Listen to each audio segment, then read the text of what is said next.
our comrade Ivan Ivanovich Privalov. In 1961, you were selected for the Shukovgrad Interonaut Exploration Programma SSSR. Despite failing your basic physical and being caught cheating on your entrance exams, on the morning of the 12th of April 1962, you boarded a rocket drill containing the experimental device Little Orpheus, with the purpose of descending through the Earth's crust to discover the relative hollowness of the interior and its suitability for colonization. No, you've lost me, General. Did I do what? You and Little Orpheus were dropped into an extinct volcano to drill to the center of the Earth and find out if we could establish a city there. Note, if you will, that this date is over 3 years ago.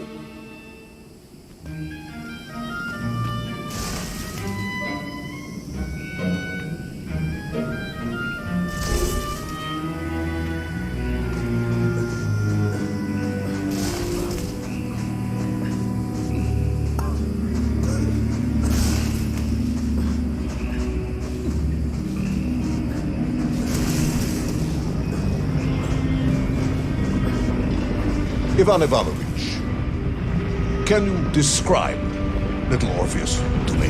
Of course. It was large and round and had something of a disagreeable smell. I was referring to its technical specification. Well, General, I am no man of science, but it had this radio thing that I was supposed to use to let the surface know I had arrived. And what a handsome devil! Puskat put some sort of battery wrapped in this lead box. But I was told to not touch anything under any circumstances, and I did notice the engineers who worked on it were quite a shifty bunch.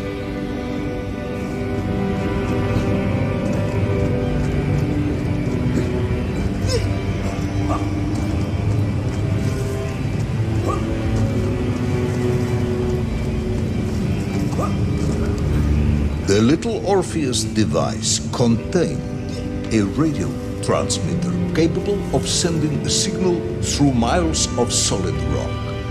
In order to boost this, a powerful energy source was required. An atomic bomb, Comrade Prevalov. An atomic bomb that you have lost. Some The drill device, codename... below the Earth's crust. Yes, that bomb.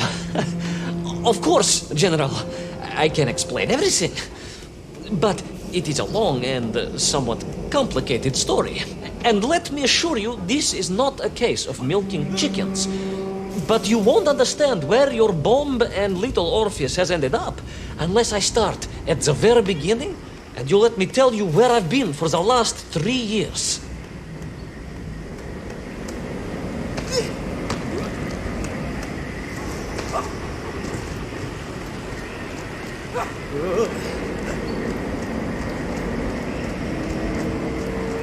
From the beginning, then.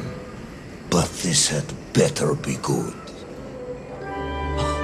Good, General. It's more than good. It's extraordinary.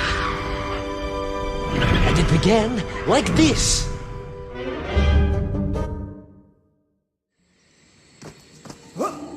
An extraordinary sight.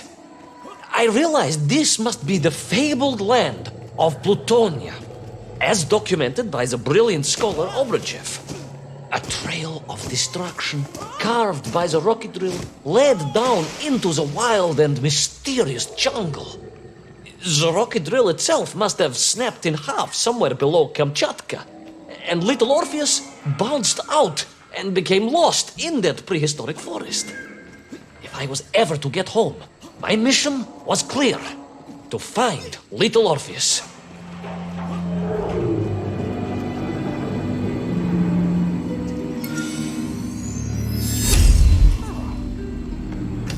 The Little Orpheus was a I steeled myself and plunged deeper into that prehistoric jungle where insects the size of dogs buzzed around. Dogs.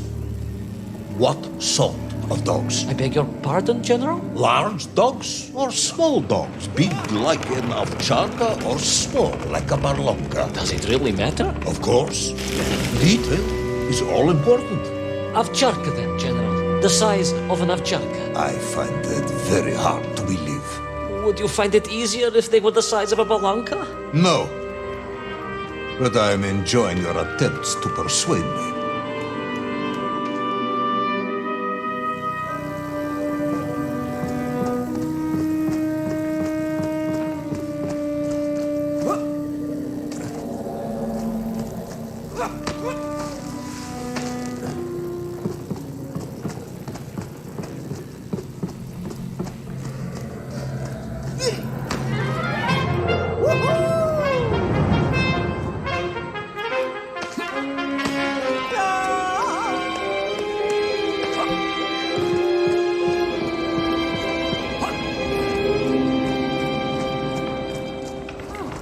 Another part of the rocket drill. But still no sign of little Orpheus.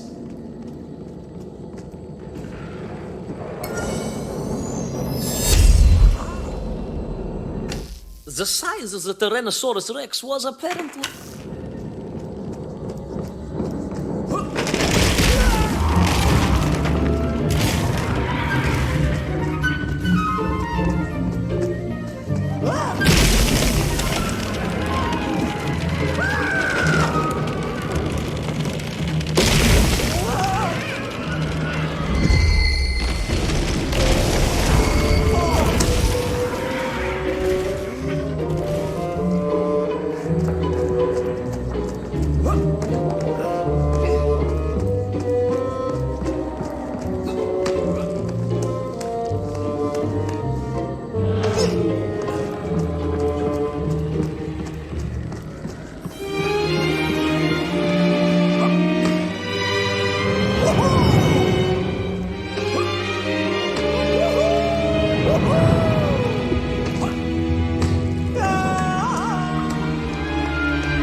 I could see huge beasts, larger and more ancient than any known to...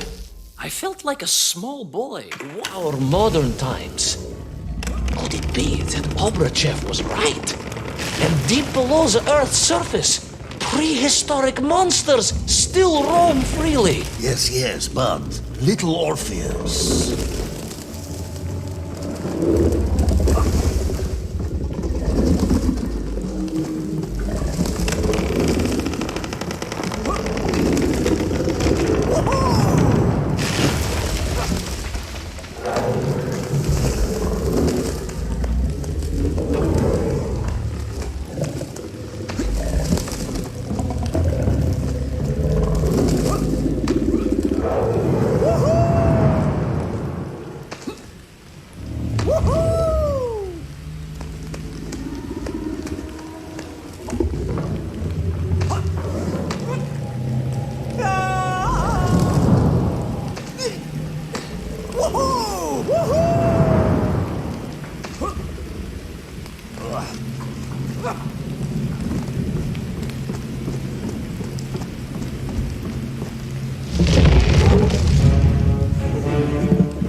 Terrible lizard intent on making a snack of me was none other than the most awful of the monsters, the Tyrannosaurus Rex. Oh, now you are an expert on dinosaurs. Oh, hardly an expert, General.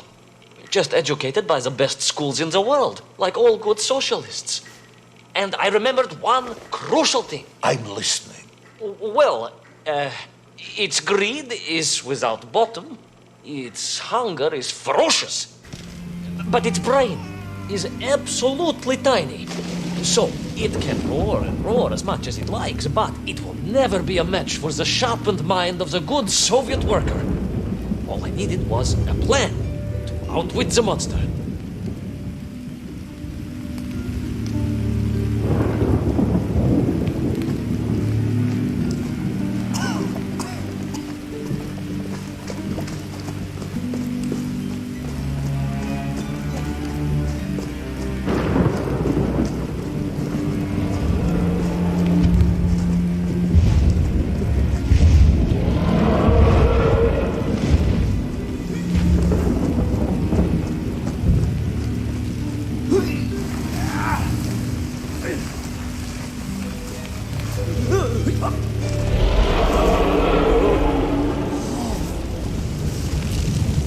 Imagine my shock and surprise to find in that clearing the last part of the rocket drill. More shocking was the fact it had been ransacked. Someone had made off with the tools, the weapons, the rations, and the spare parts for the Pragviev. I began to suspect foul play. Perhaps little Orpheus was not lost at all, but stolen. All I could do was follow the trail further into Plutonia.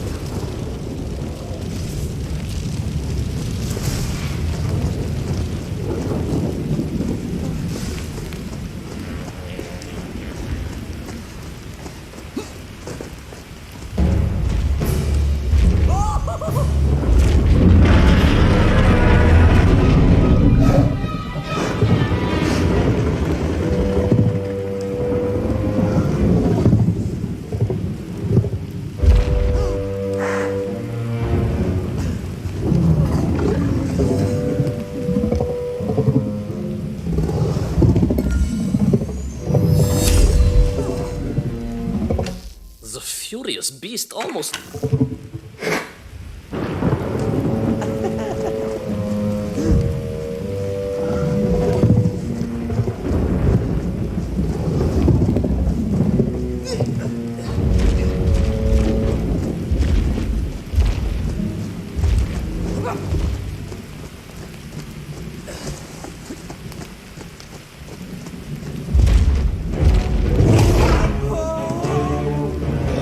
So we all agree this was the fabled land of Plutonia, do we? I don't remember accepting that. I will admit it might not have been Plutonia if you are prepared to accept the dinosaur. This isn't a negotiation, Ivan. General, you can disagree all you like, but there's very little you can do to persuade me it wasn't a dinosaur. I might not be able to persuade you, but I can always have you shot.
I must say, I like...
hid in an egg. Yes, General. I hid in an egg. I am glad to hear your military training was not wasted. If only I had a single legion of men as brave and ingenious as you, with only 100 men equipped with eggs to hide in, we could roll across Europe in a day. General, are you mocking me? You are as sharp as you are brave, Tavarish.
Couldn't believe it. I still struggle to believe it. A whole lost city, buried in that jungle deep below the crust of the earth. Who would have thought it was possible? Who indeed? It is, of course, a shame you didn't think to record the moment for posterity and help us all to get over our disbelief. But I did, General, I did. My training was excellent, and I immediately took out my komsomolets and began to document all I could.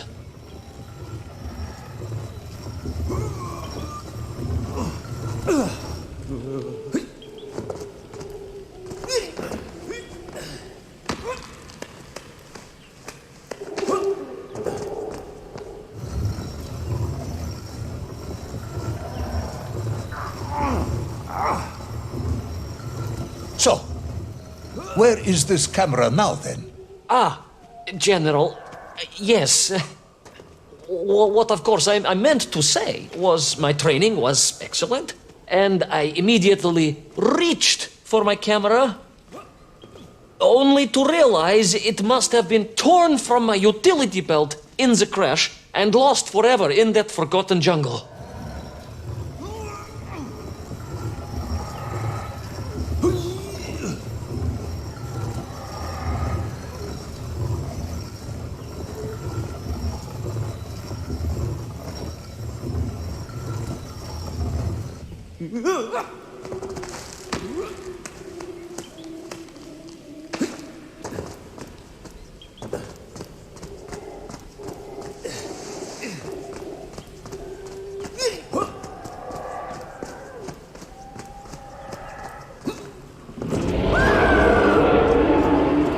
horrendous beast had returned and was hungrier than ever. Perhaps it was angry it had been fooled by an egg-wearing idiot. That is unkind, General. It may have been small of brain, but it was grand of stature. Whereas you, Ivan Ivanovich, are lacking in both departments.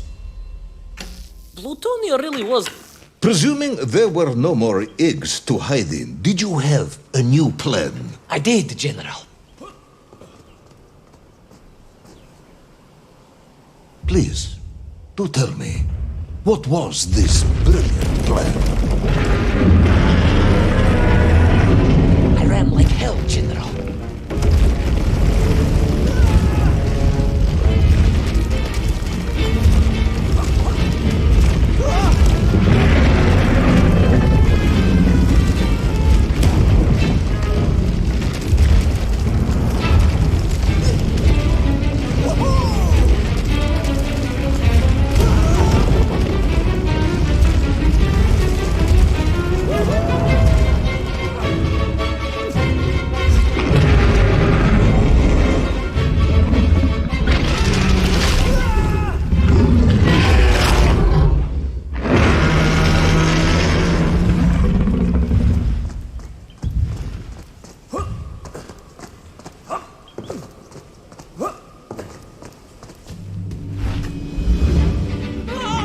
Will our intrepid yet doomed hero survive the jaws of the ferocious dinosaur?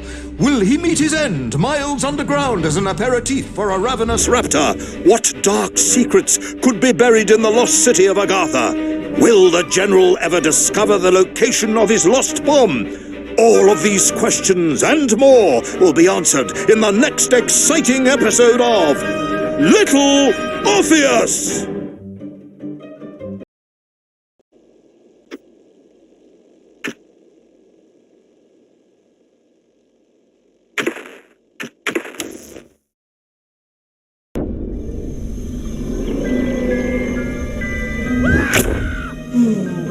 What luck! What a miracle! One moment I was rushing into the fetid tonsils of that horrible monster. The next, I was plummeting downwards to the jungle floor beyond its reach. I prayed I would land on something soft. Perhaps your head. But nothing could have prepared me for what was about to unfold. An epic saga of pride, power, and revolution. A struggle for freedom the likes of which our world has never seen. And it happened like this.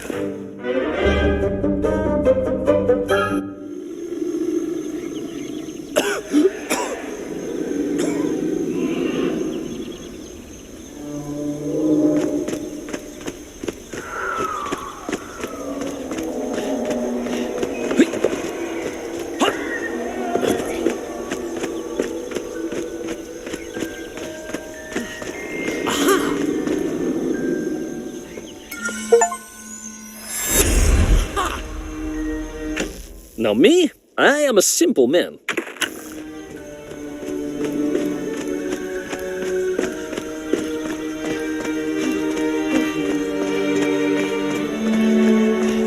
Who were those strange, gentle monsters who towered above me? I could only guess they were the lost tribe of the Menth, an earlier race of people. But why were they so fearful of those ancient gates that lay just beyond their village? And why did they seem to recognize me? Why?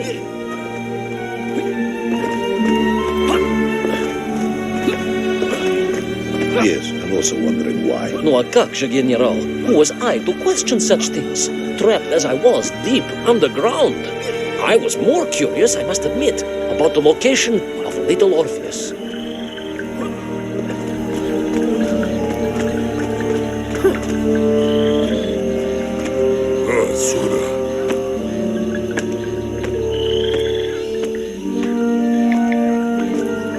You talk of a great city, a mighty power, yet your nymph squatted like savages in huts at its boundary. They did. And the answer to that mystery lay beyond my grasp at that point. Because it was a wonder, it truly was. Aha! Auntie Masha's travels once took...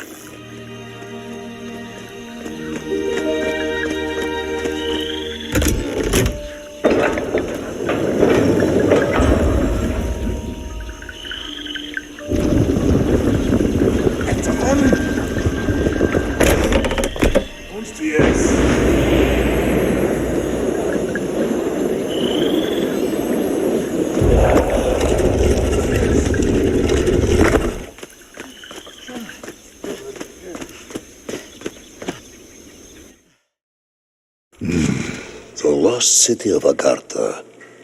I hope I may one day see it myself. Oh, General, if only you could.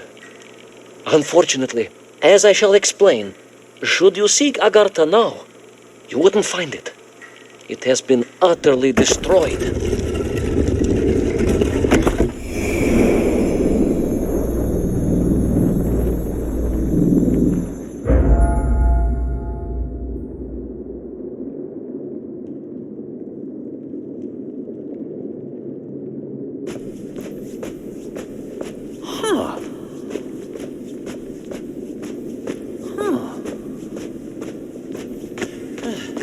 Utterly destroyed? Utterly, General, a tragic loss. A convenient loss. I imagine archaeologists weeping as I tell you. But most importantly, before we continue, you must understand one crucial fact about its destruction. Which is? It wasn't my fault.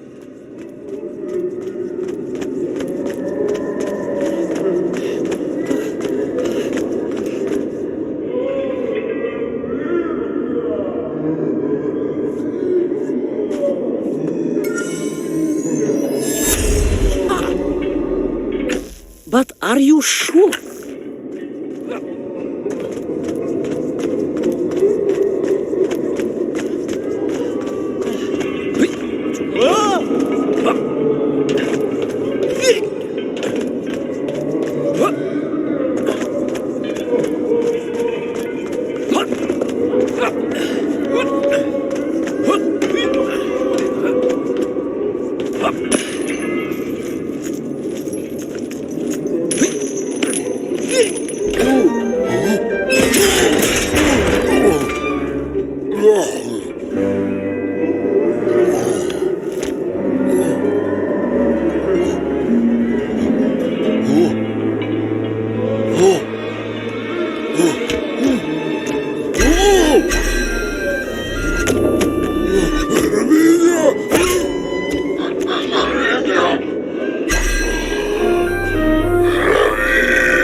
Poor, unfortunate Mienk, trapped and kidnapped and dragged away, only to return as vicious foot soldiers to some unknown tyrant.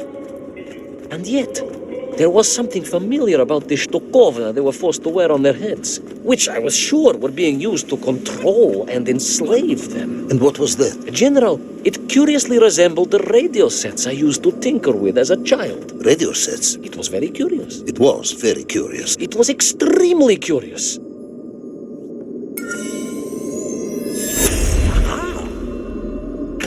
My uncle Arlian was legendary.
An ancient technological metropolis, powered by a glowing resin carved from the very earth? A glowing resin carved from the very earth. Do you see, General? I fear you are about to enlighten me. They were a clever bunch.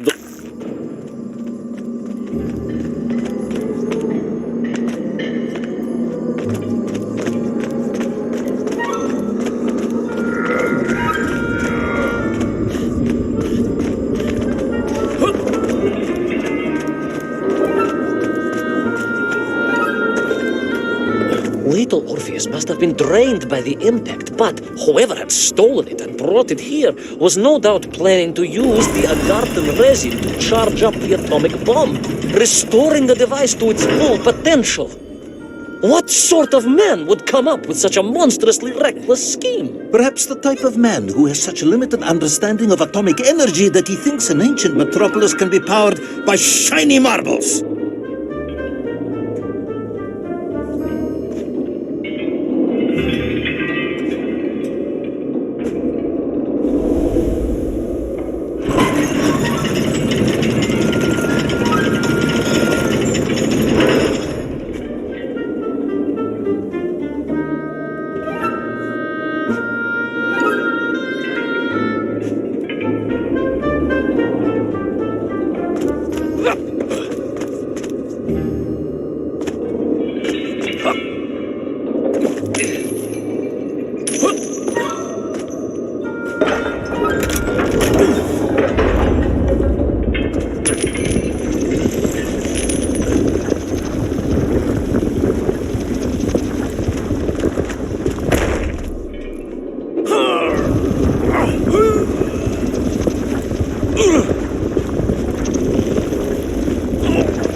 In retrospect, I do...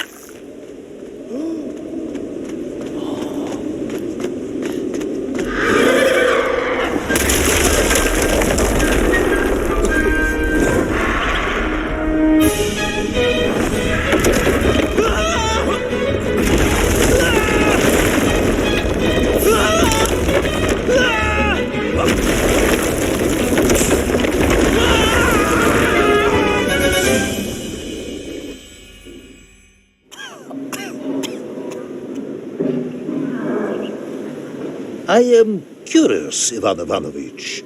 You talk and talk about this great subterranean city. Yet what you describe sounds strangely familiar.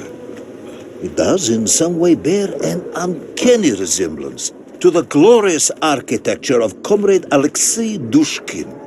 Wouldn't you agree? Нет, General. I have never heard of this great tavarish Dushkin or his works. Interesting. Because you were photographed on the steps of his marvelous Vysoka na Krasnich Varotach, shaking hands with the Glavny constructor. That was the chief designer? The sweaty little fat man with the bad hearing? Mind your mouth, Ivan Ivanovich. And don't think you can distract me by slandering one of the great visionaries of our time. Without him, neither of us would be sitting here now. Must remember to thank him for that, General.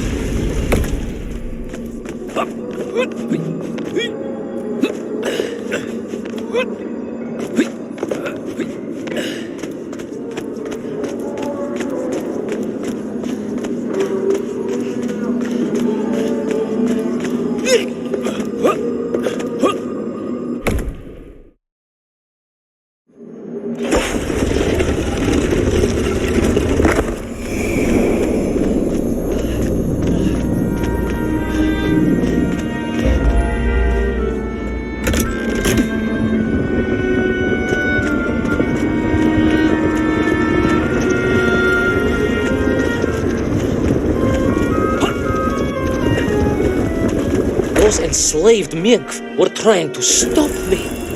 I was sure of that now. I find myself sympathizing with them, I must admit. No, General, then I have failed to win you over. Uh-huh. A point of agreement at last.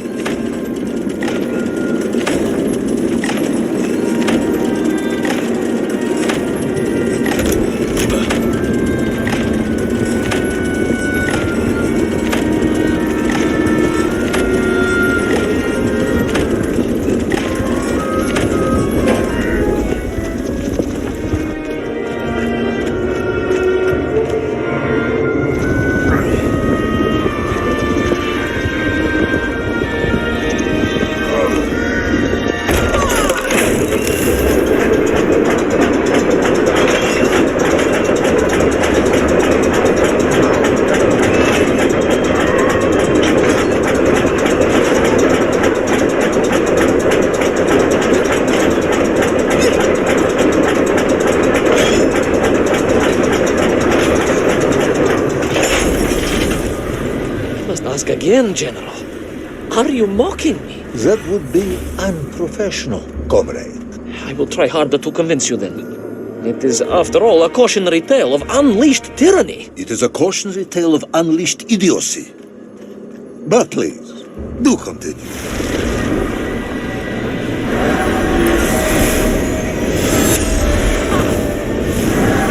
A civilized...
I stepped from the cable car onto a plateau at the center of the city, where a palace, a vast acropolis, stood.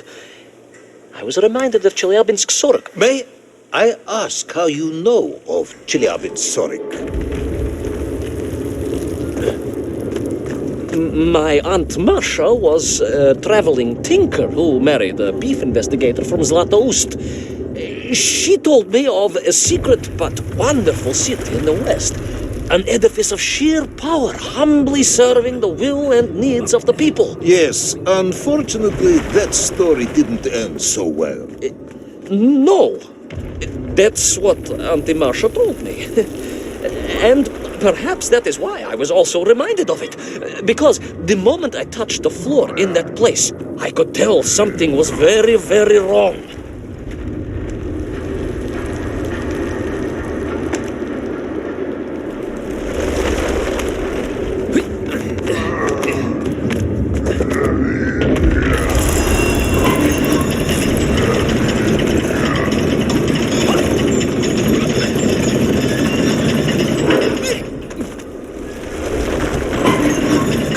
Began to shake, numbing me, and the whole city felt as if it was shuddering.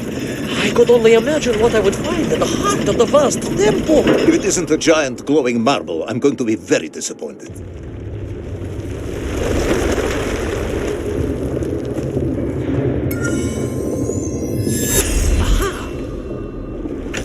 Did I mention...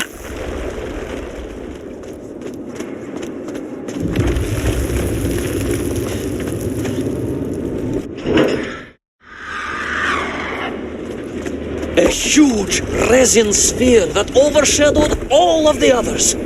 I caught glimpses through the twisted architecture. And it was then I saw him, the thief, the enslaver, a keen observer, a tyrant, sucking the power from this wondrous city as he drained the very lifeblood of the ancient civilization and drew it into the atomic embrace of little Orpheus. With a song in my heart, I raced onwards to stop him.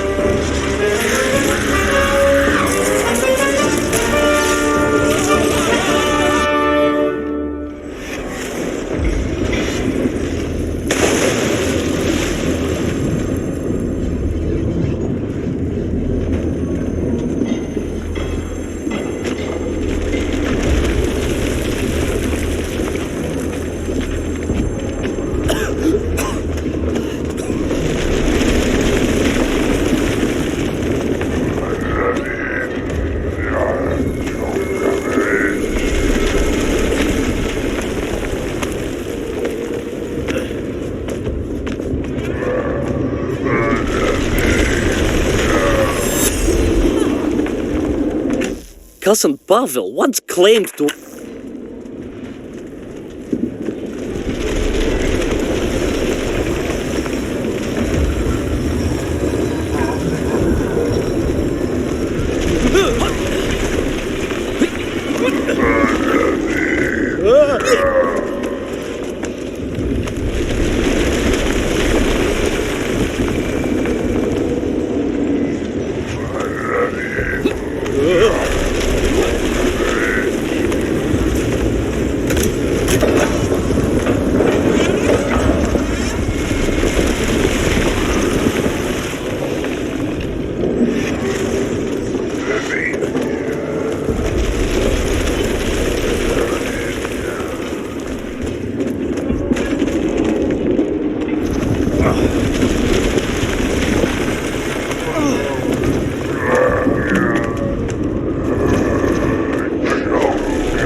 drained of its power, the magical heart of the city cracked, and it sent shockwaves through the world around me. A true monster, General, willing to bring down the mountain itself upon Agartha and bury it forever in his ruthless scheme. I could not save that wondrous place, General, to my shame and regret. But I resolved myself to avenge the myth, to recapture little Orpheus, and to bring that tyrant to justice.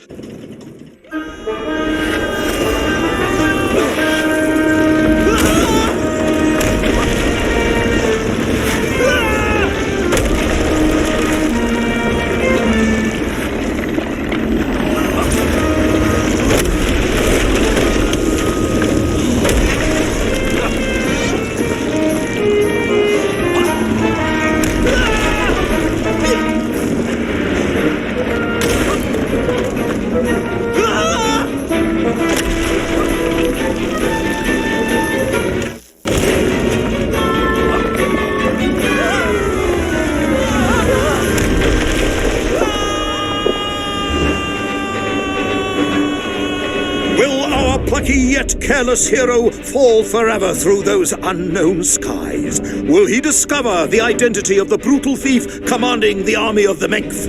What chance does he have of ever returning to his beloved homeland? How long can the general's patience last? All of these questions and more will definitely be answered in the next exciting episode of Little Orpheus!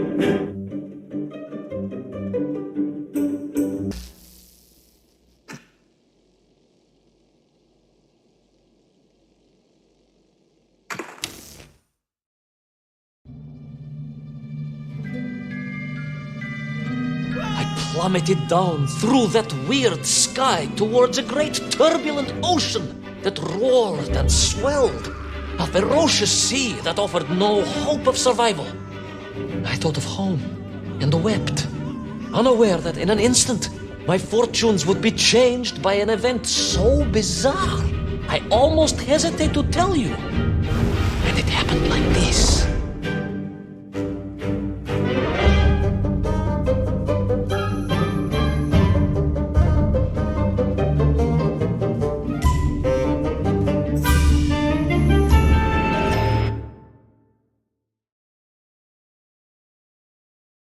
A giant whale? It was huge, General. You were swallowed by a giant whale. Yes, General. You look remarkably well for a man who was swallowed by a whale. I am blessed with a strong constitution, General.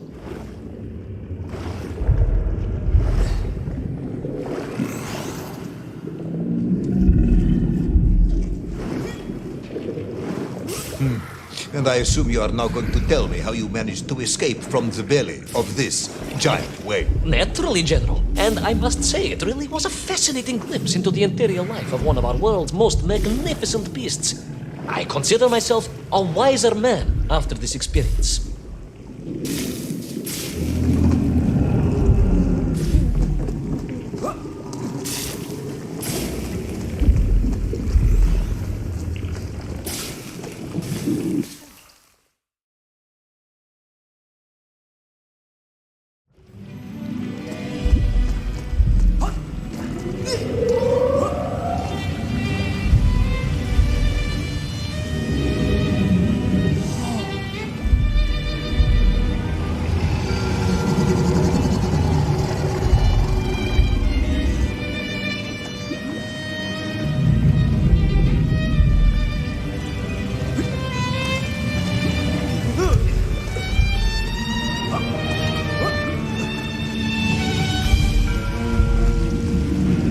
It is a shame, General. People can be so closed-minded. I, on the other hand, have little choice but to hear you out. For your own sake, Ivan Ivanovich, I must urge you to be brief. Absolutely, General. I will tell you directly of my miraculous escape from the belly of the whale. You simply won't believe what happened next. That is becoming a dangerously overused phrase.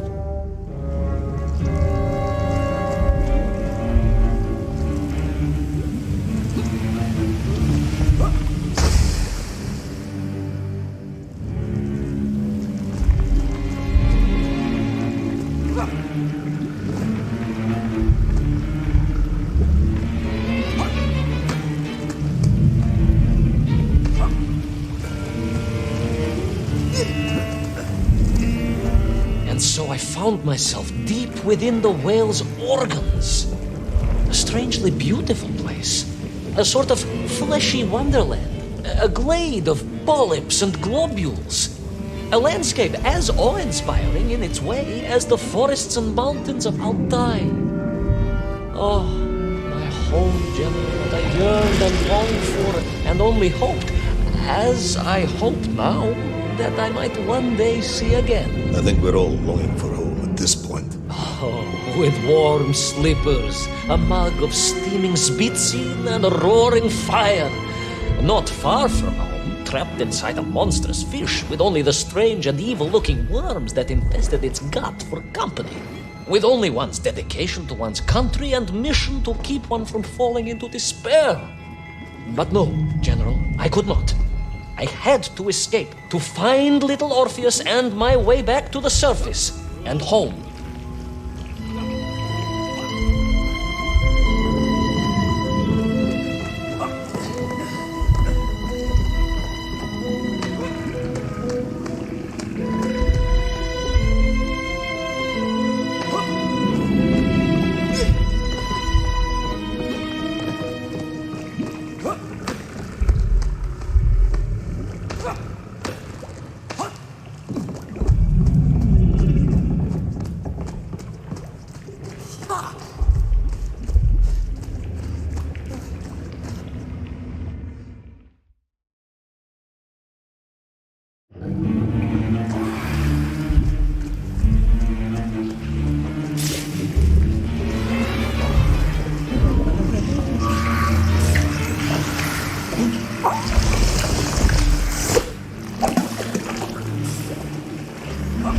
Worms, you say, living inside the whale. Oh, they were horrid things, those worms, General. And most unwelcome, I would say. Parasites. But I had no idea just how rampant their infestation was, nor of the tremendous sizes they could grow to. At that point, my thoughts were only of escape. And I had a plan. Yes, I'm sure you did.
They made your Nivirayatni whale sick. Wherever they attached themselves, the flesh began to turn gray and die.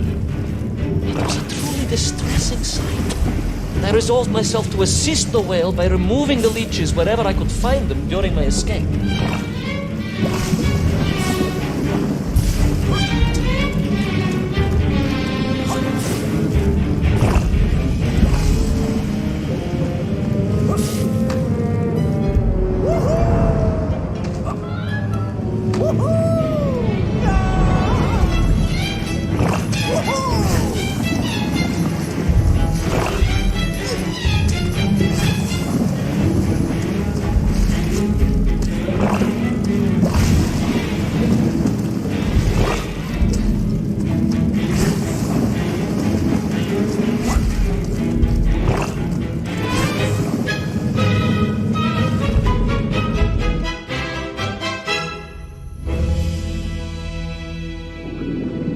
In my mind, it was a simple plan, General.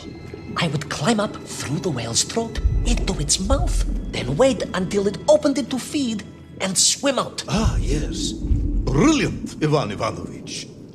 Only one or two minor flaws with it. For example, did it not occur to you that the whale would likely be deep underwater when it ate? Bravo, General. But I am a strong swimmer. As a child, my parents would take us to holiday near Irkutsk, where we took constitutionals in the waters of Lake Baikal. In fact, my mother often called me her malenький морской котик.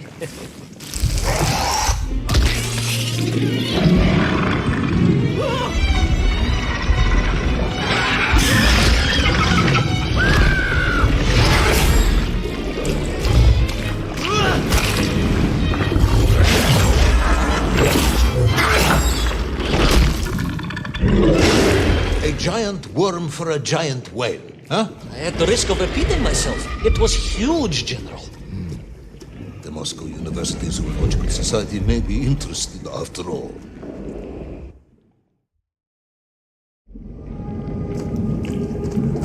Let us take a moment, Ivan Ivanovich.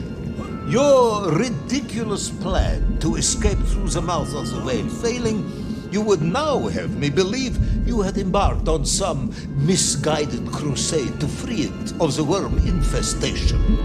To what end, exactly? When one suffers, we all suffer, General.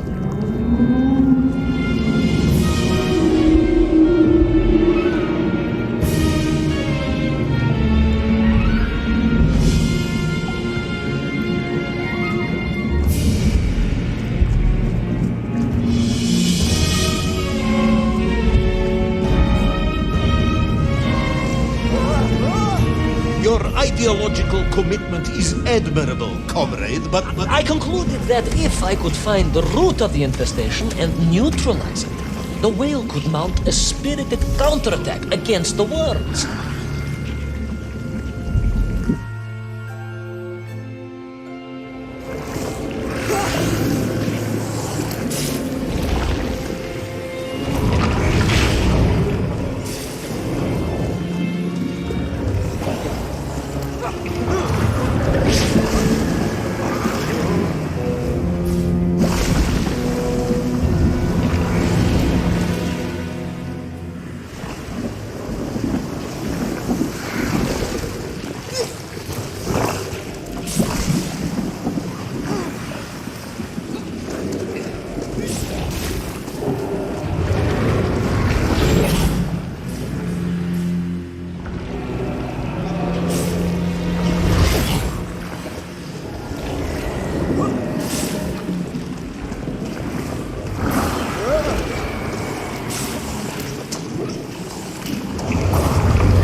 And then, victorious, the whale would surface to expel the remaining poisonous muck and slime from its body.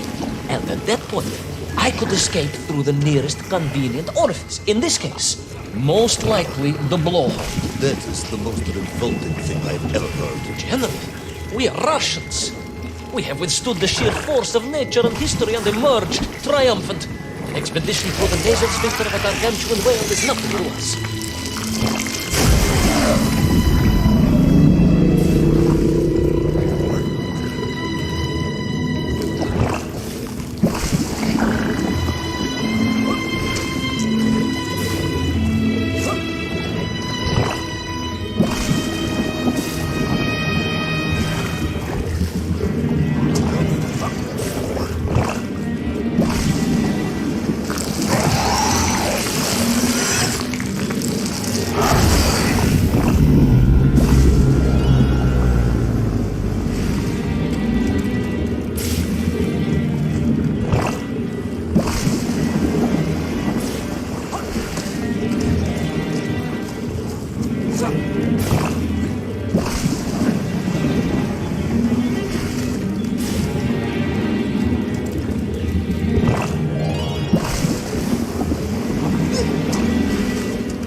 I suppose you would have me believe that the whale was grateful to you. Well, General, that would be presumptuous.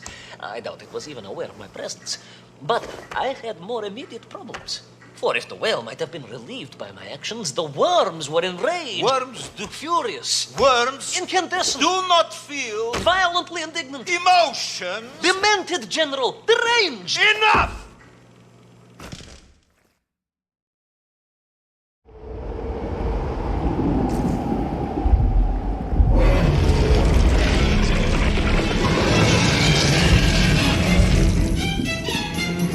Where is little Orpheus? Where is my bomb? Unless you are trying to tell me the whale swallowed that as well. No, General, that would be absurd. No.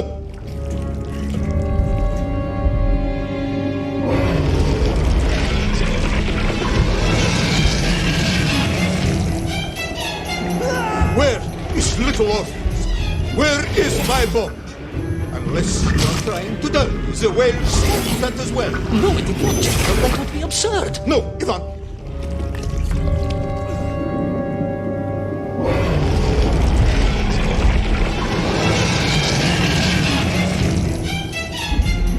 Where is little Orpheus? Where is my bomb? Unless you are trying to tell me the whale swallowed that as well. No, it did not, General. That would be absurd. No, Ivan Ivanovich, you are absurd. Your story is absurd. This whole ridiculous fairy tale is absurd.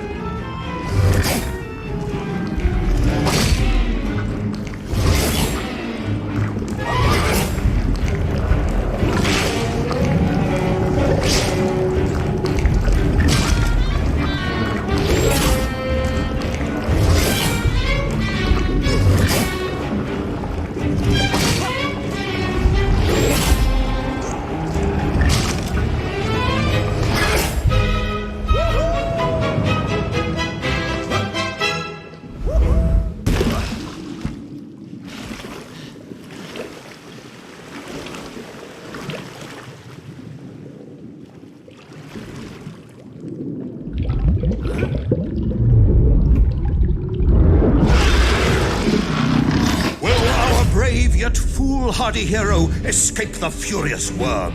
Will he be doomed to spend his days trapped in the innards of a bad-tempered cetacean? Where is the whale swimming to in such a rush, and what will it do when it gets there? Is the general about to lose his temper and order the cosmonaut shot? All of these questions and more must surely be answered in the next exciting episode of Little Orpheus!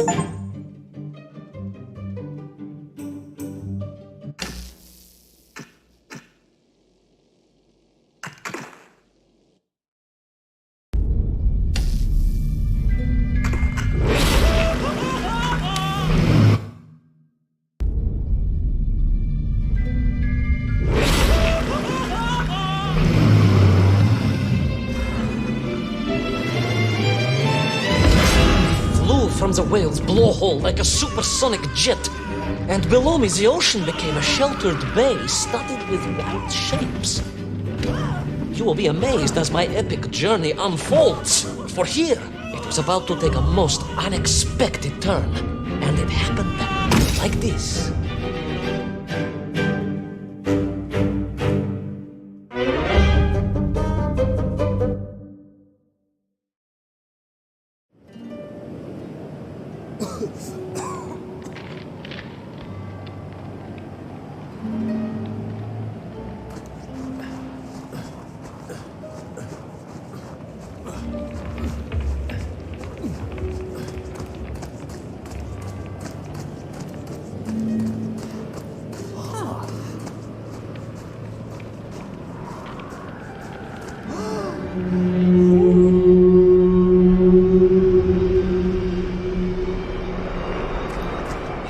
Beautiful but deadly wasteland.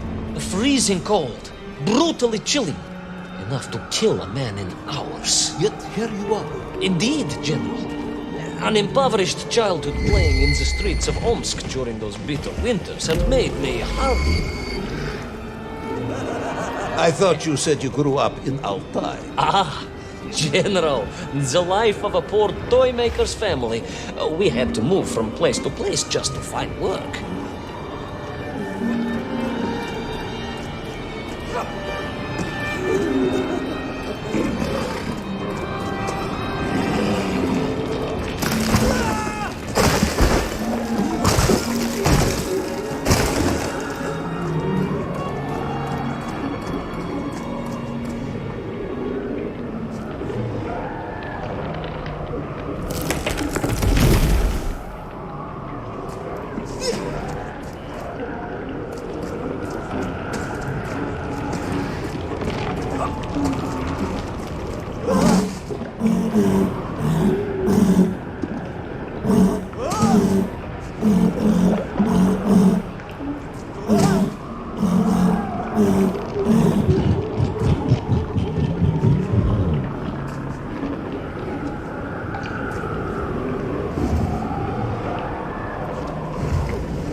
Sonikov land, eh? Of course, Sonikov himself reported nothing more than a bluish fog on the horizon. Your island may be nothing more than the product of overactive imaginations. General, consider this. Imagine taking a simple peasant, a pig shepherd, for example, and telling him one day humans would fly around the earth beyond the sky. He would say you were stark raving mad, Saldaphone, a ridiculous Kazyol Baradati, a buffoon stuffed into a military uniform, a pridurak, a chuchela tuparile. This peasant of yours had better watch his mouth if he doesn't want to spend his holidays in Solovetsky. Perhaps you should return to your story.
there in the cliff, I could not believe it.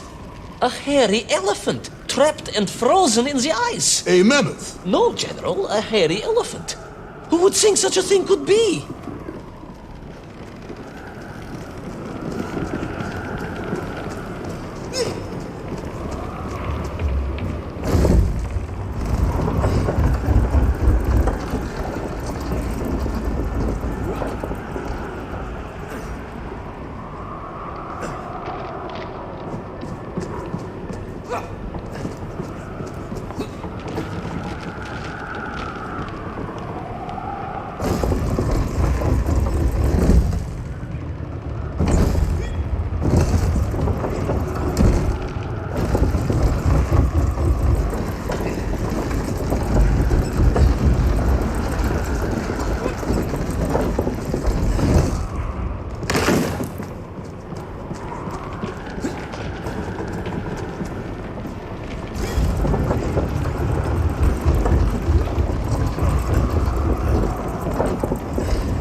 Trudged onwards through the blizzard, 1 foot grimly in front of the other, blinded by the snow, my nose becoming quite blue, my thoughts of home crushed under the weight of the plummeting temperature. I am bored, Ivan Ivanovich, and sick to my teeth of listening to this rubbish.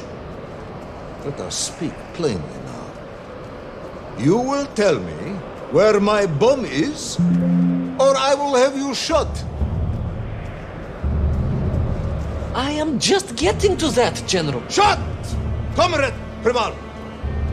Shot with real bullets, fired from a real gun, not some ludicrous Bultavia about lost cities and dinosaurs and mink and mammoth. That was a hairy elephant. No! I will not tolerate any more! Where is the bomb, Ivan Ivanovich? Where is little Orpheus? It was right there. What? It was there. At least I realized it must be. Where? Here? On Sonic Planet? Yes, General, because as the storm began to clear, I realized with a strange excitement and trepidation that I was not alone on Sonic Planet.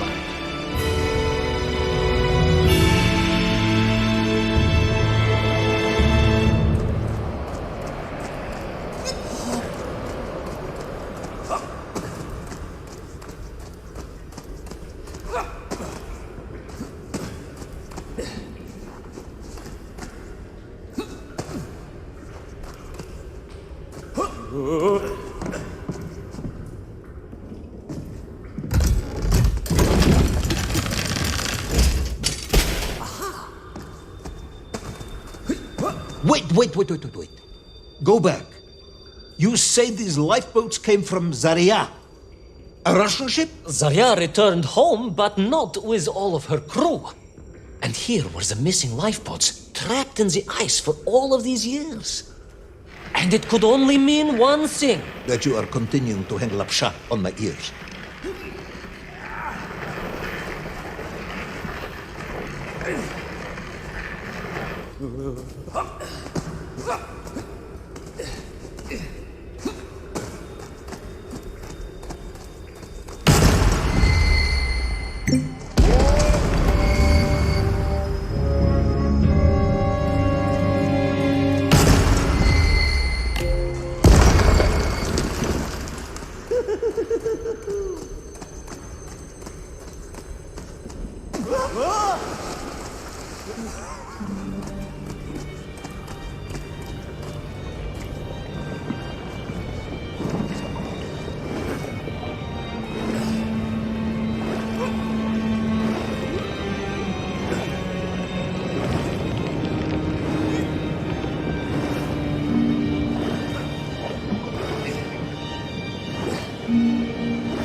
Baron Edward von Toll.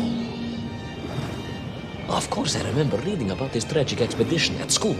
We were taught he had died a hero's death out on the icy wastes, searching for Sanikov land. Yet what if, in doing so, he had sailed accidentally into the interior, deep below the crust of the world? A fellow citizen of the surface. I had to try and find him.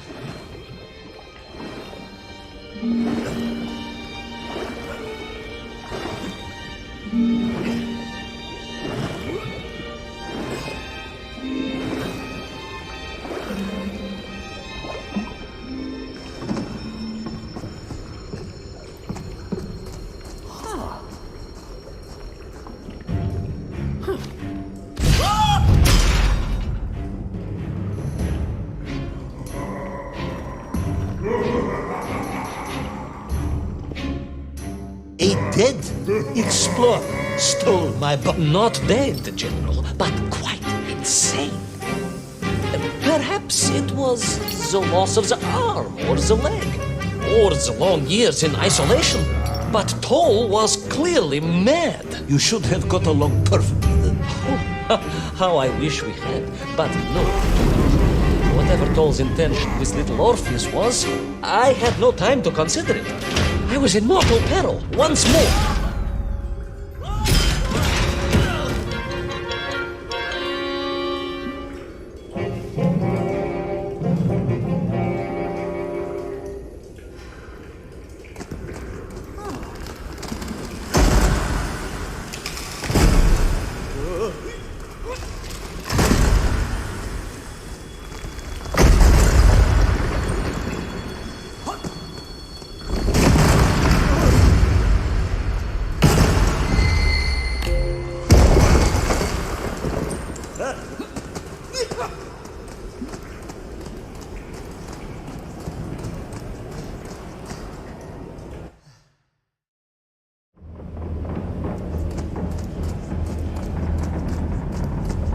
So, you believe that Toll had somehow enslaved the Menkiv and bent them to his will? I do, General. It was obvious. Why else would they serve him? And how else could they be so different from their free comrades? These odd helmets they wore, it was the science of our times. No doubt about it. Although fused with some strange crystal technology I could not recognize. To be honest with you, it didn't seem appropriate to stop and ask them.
This Toll, you say he was an explorer? Yes, General, he was.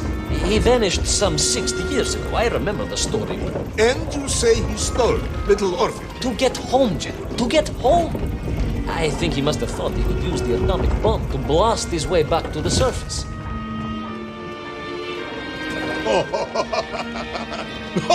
Brilliant, Ivan Ivanovich! And you expect me to believe that a 100-year-old madman not only survived below the Earth's crust, but enslaved his Menkiv, explored the lost worlds, and discovered the secrets of atomic power, all by himself. Brilliant, Ivan Ivanovich! And you expect me to believe that a 100-year-old madman not only survived below the Earth's crust, but enslaved his Menkiv, explored the lost worlds and discovered the secrets of atomic power, all by himself. A Tsarist general. An imperialist. No doubt harking back to the terrible days before the Great Revolution. And Estonian.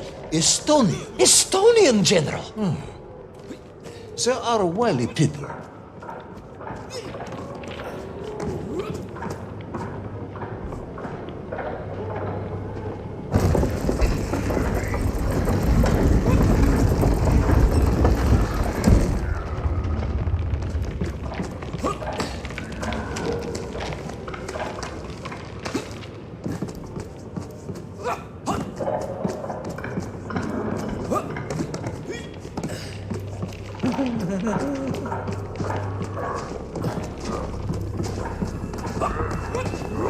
The slave mines stretched away into the distance, and I sometimes wondered if I would ever find my way out. But I never gave up, General. Of course you didn't. You are a hero, Ivan Ivanovich. No, General, no, I am no hero. I am a simple toymaker's son from Tomsk. Omsk. General? Omsk. You said Tomsk. I said Omsk. You said Tomsk. General, I think I am well aware of the city of my birth. Perhaps all the moving around as a child confused you.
On we flew across the deserted, frozen plateau.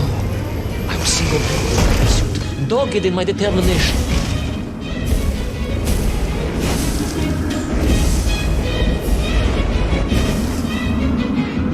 I would take back little Orpheus and prevent Toll from detonating the bomb. Ah, you are as humble as ever, Tavarish. Well, General, you are a great military leader, a great strategist, whereas I am simply the humble son of a watchdog.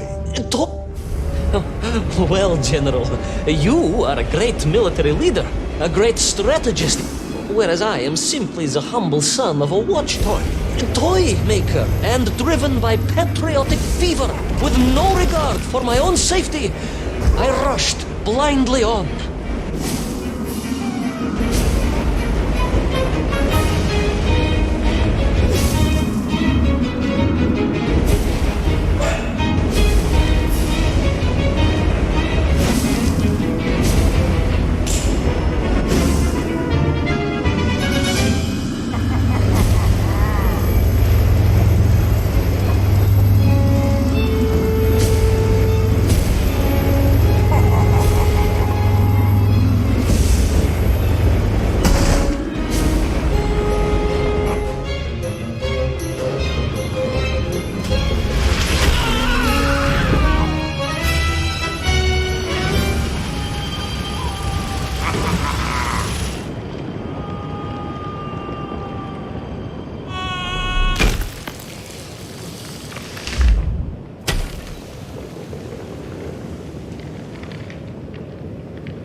Our courageous yet unfortunate hero drown in the depths of an inhospitable frozen sea?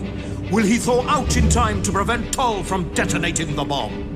Will the general holiday in Omsk next year? Or Tomsk? Or perhaps both? What exactly is the difference between a mammoth and a hairy elephant? All of these questions and more should almost certainly be answered in the next exciting episode of Little Orpheus!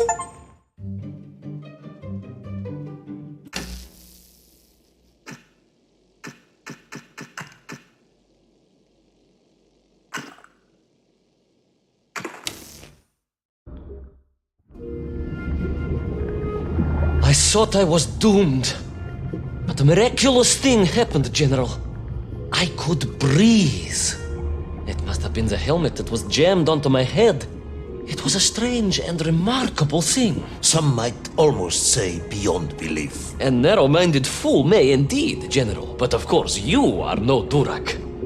But even as I sank towards the floor of that lost ocean, my journey was about to take me to darker, stranger territory than ever before. And it happened like this.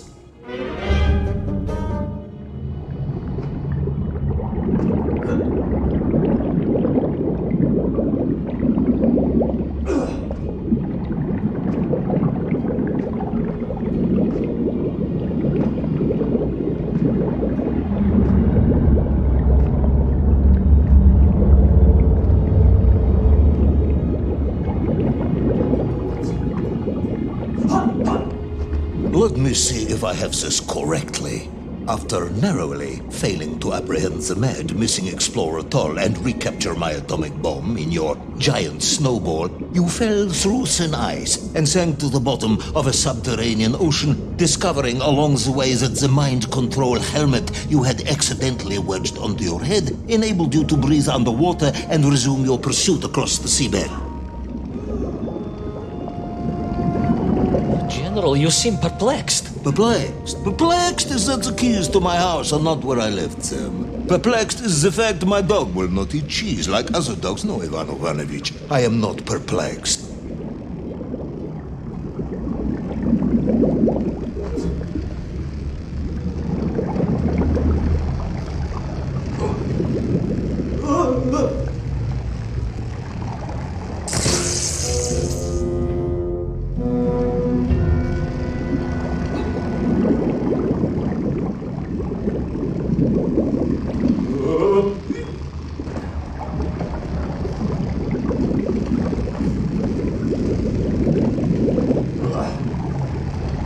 Intrigued, then, perhaps? I'm not sure intrigued is the correct term either. Enraged at being taken for a simpleton? Now that, perhaps, is a better way of describing my current state of mind.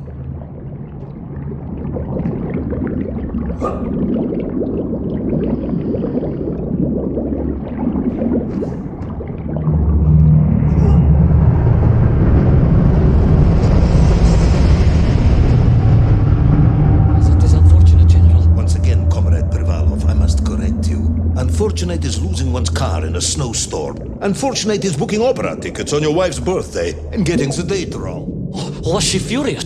That is not the issue! Furious. However, now that is a good word. I could speak with your wife. Would that help? I could always have a word with her if you like. I could always have you shot. You could, but I suspect she would appreciate the gesture less.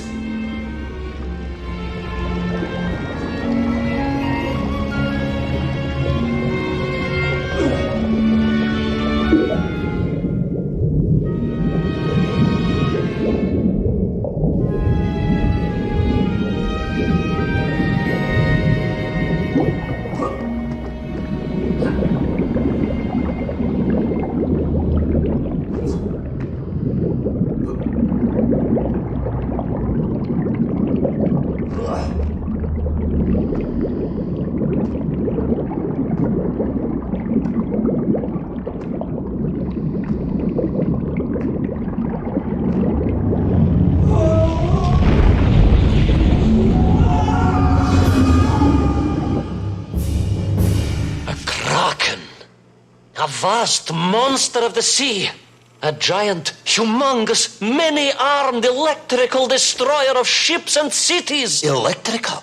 Electricity flowed along its horrible body, sparking and stunning all it touched, flowing like deadly rivers along its awful tentacles.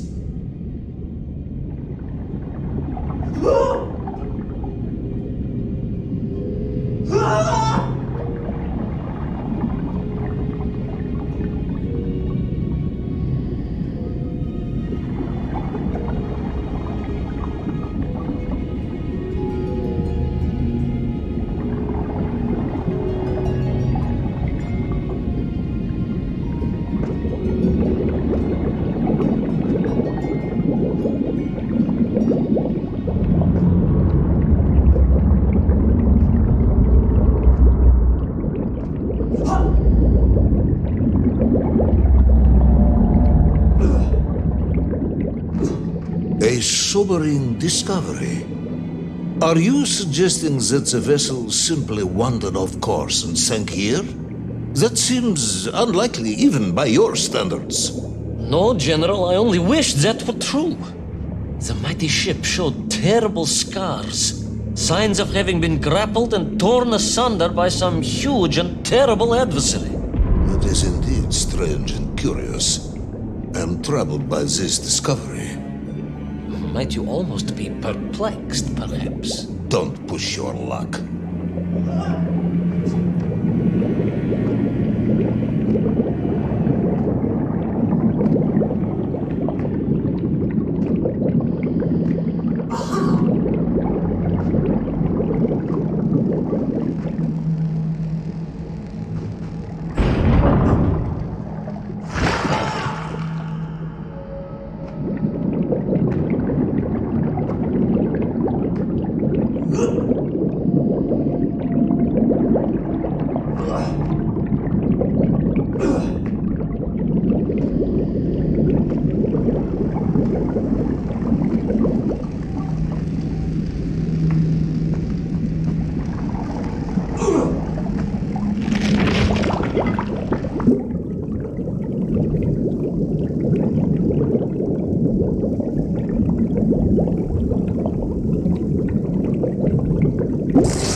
I was stationed at Sydney Ostrov some years ago.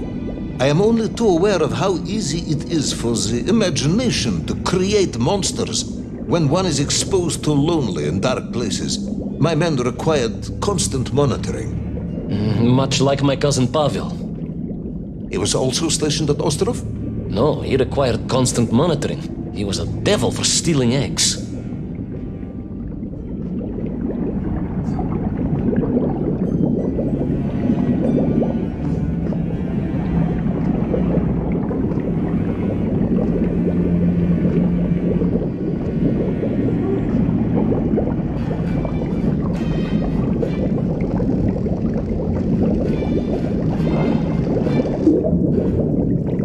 I was referring to the fear that something is lurking in the darkness. Something strange, brutish, and ill-intentioned. Again, that sounds much like my cousin Pavel.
There was no doubt about it, and escape was all I could think about. Naturally. That and duty. Duty? Yes, General. After all, I had a bomb to recover from that villain Toll. How clever of you to remember that.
But first, there was the issue of escape. Escape from a dreadful, grasping creature that consumed all it could reach, dragging anything that wandered within its clutches to a miserable doom. A hoarder of useless trophies and stolen goods. Once again, Tavarish, I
I was like a mouse, General. A little mouse being toyed with by a terrible cat. Rather a wet mouse. I was like a little underwater mouse. Being stalked by a giant rubbery electrical cat with 8 tentacles. Exactly, General. Good, I'm glad we cleared that up. You may continue.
Submarines. You didn't mention submarines before. Didn't I? Why? No, Navernia, General. Of course, submarines. Millions of them. Several, at least.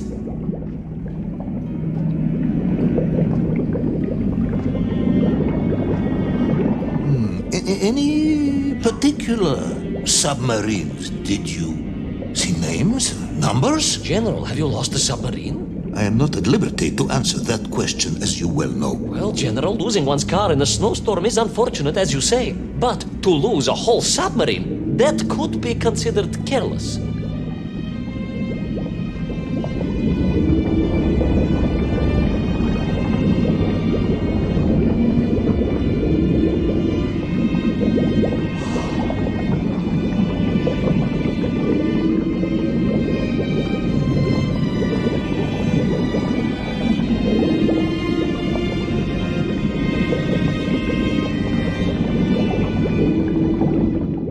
And you are certain it was M256? Well, that was painted on the hull, so I can only assume so. I think I know where this dismal story is going next.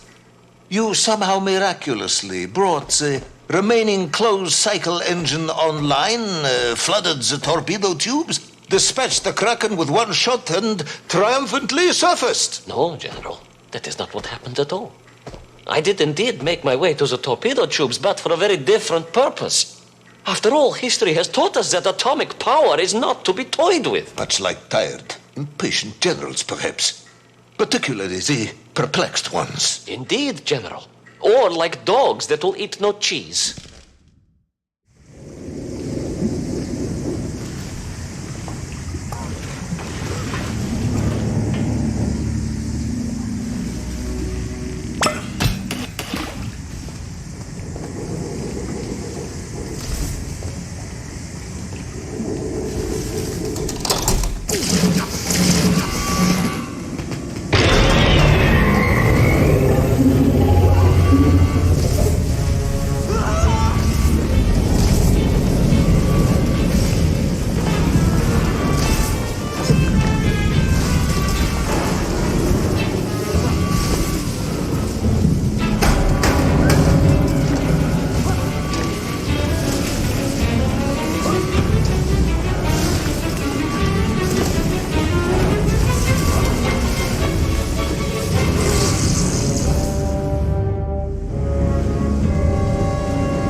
disorientated hero end his days as socialist sushi? Will his daring exploits be cut tragically short by vengeful calamari? Will the general's wife ever forgive him for missing Ruslan and Lyudmila? And just how many eggs did Pavel steal, and where did he keep them? All of these questions and more may or may not be answered in the next exciting episode of Little Orpheus!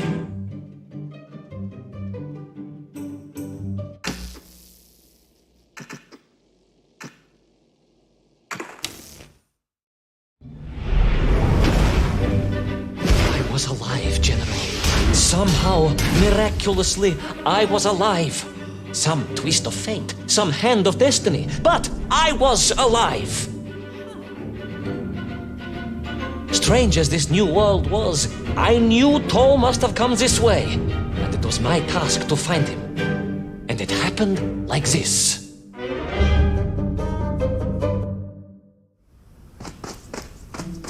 The sun beat down on me relentlessly. The heat was unbearable. I was exhausted. Yet I could not stop. I had to go on. For 7 weeks I trudged across the desert. On the second day... Please, comrade, if we may. I think we can skip the details, unless you consider them to be particularly relevant to the location of Little Orpheus. Of course, General.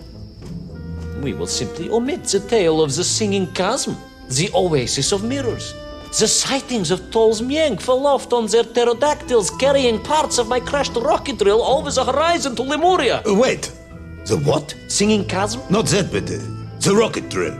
Oh yes, General, the rocket drill. But what did Toll want with it? And why Lemuria? Lemuria? Lemuria, General. I am not familiar with this Lemuria, comrade. Well, that is because it does not exist, General. Or at least, so I thought.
Strange crystals seemed to exert an extraordinary hold over the stone blocks and arches.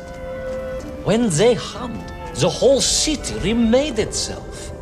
Whereas they were missing, clearly looted by some villainous thief, the city was fallen to ruin. It was like a vast musical instrument, vandalized, and yet still attempting to toot.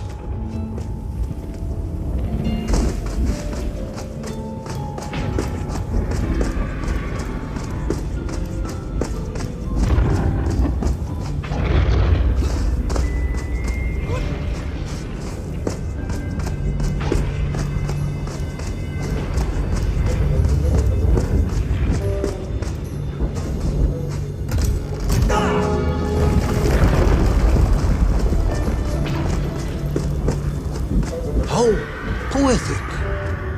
I'm sure our engineers would be fascinated and baffled in equal measure. If the whole department hadn't been arrested for sedition last week, I would happily convey it to their skeptical ears. Sedition, General? Really? How poetic. I'm sure our engineers would be fascinated and baffled in equal measure. If the whole department hadn't been arrested for sedition last week, I would happily convey it to their skeptical ears. Sedition, General? Really? It is unfortunate news indeed. I am joking, comrade.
Oh, yes. The Mank for here, all right.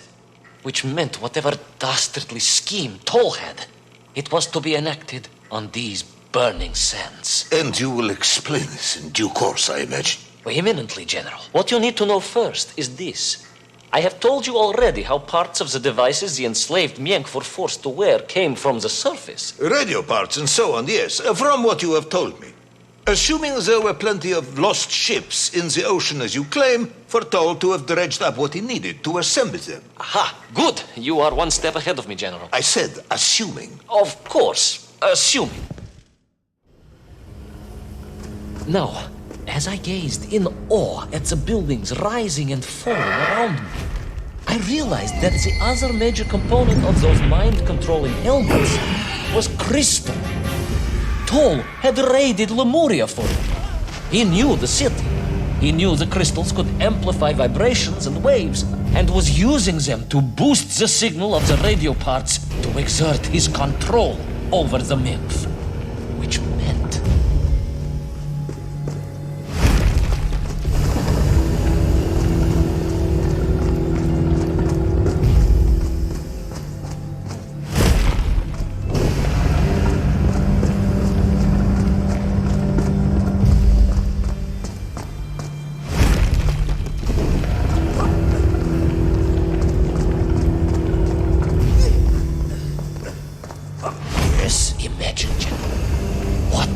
amplification could achieve when fused to the finest atomic science our great Soviet civilization has produced.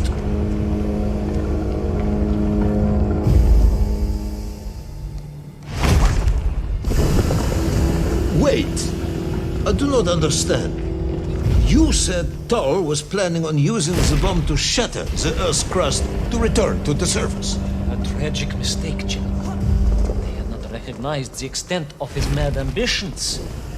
You mean to imply Toll would have attempted to enslave the Russian people? Pah! The will of the Soviet citizen is mighty and strong. To you, perhaps, as a trained warrior. But consider, perhaps instead, a humble son of a toy maker from Tomsk. Ah, yes. Perhaps we have our share of simpletons, after all.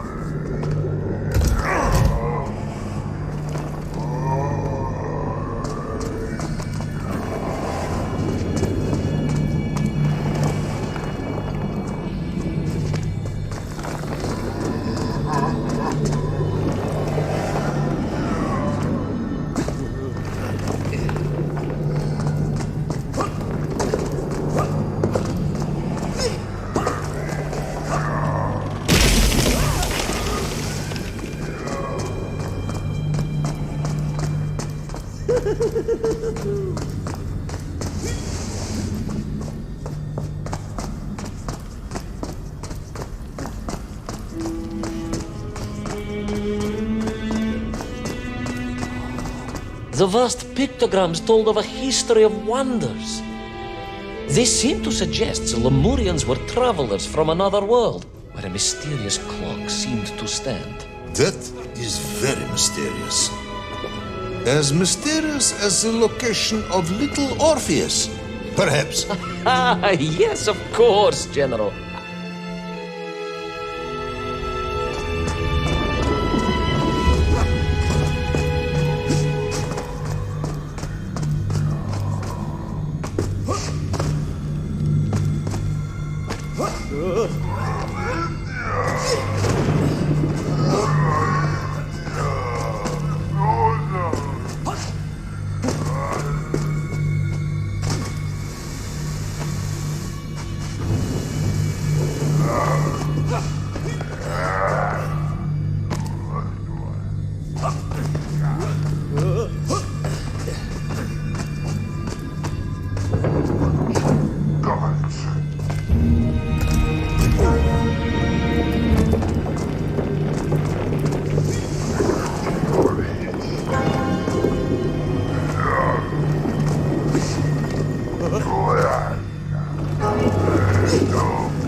as I bravely explored that ancient city, a question was gnawing at my mind. What did it mean that the Lemurians had foreseen the coming of Tol? And who was the man from above that was celebrated as the savior of the Mienf? It was almost as if they could read the future in their crystals.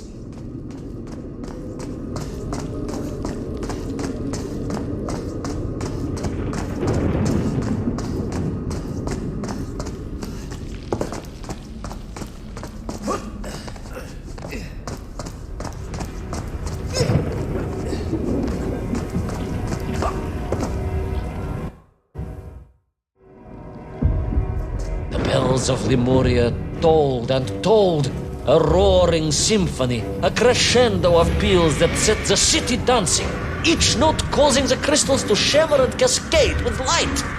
But the sandstorm was no natural phenomenon, and the bells did not ring for celebration. Something was very wrong here. Aside from the pterodactyls and the Megf and the dancing stones and the ancient magical prophecies and the crystals and now the giant bells, you mean? If you don't want me to continue, General, then I can easily just quietly go home. Don't think Chepucha will get you out of this one, comrade.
Those magical structures, a righteous fire in my heart. I was like the Brinya Nikic, prepared to strike at the dragon who threatened my homeland. Your heroism is only surpassed by your modesty. On the contrary, General, I chose the Brinya carefully. Like him, I am a simple peasant. It was fate that chose me to descend to the Earth's core. It was General Komanyin who chose you to descend to the Earth's core. But don't let that get in the way of your story. Well then, award General Polkovnik Komanyin the highest medal in the world. He already has several of those. I cannot take credit for his wisdom in sending me.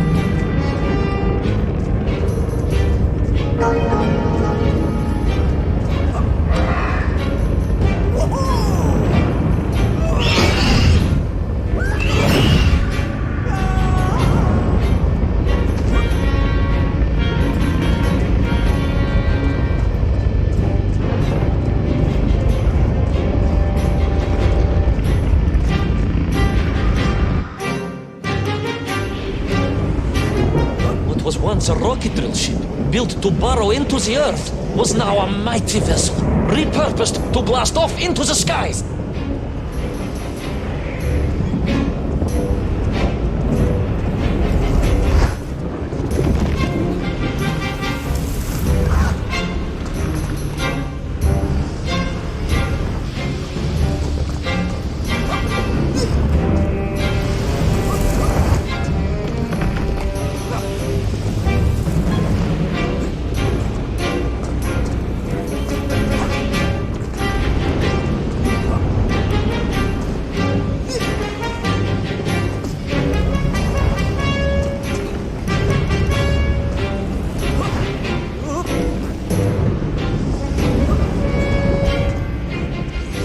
There was no doubt the toll was headed for the strange world with its clock.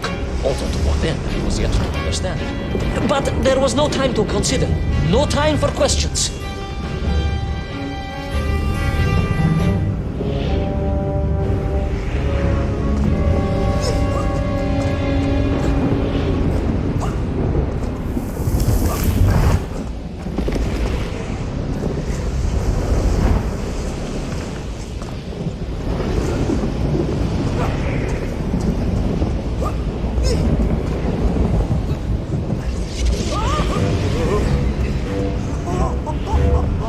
Was on the rocket. Little Orpheus was on the rocket. And wherever they were headed, I must head there too, to thwart his plans, recover my drill, and save the world!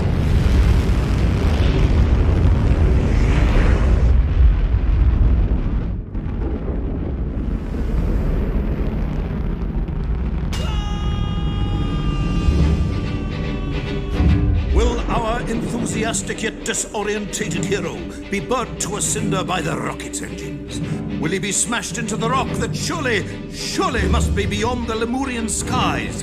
Does Nikolai Petrovich Kamenyan really need any more medals?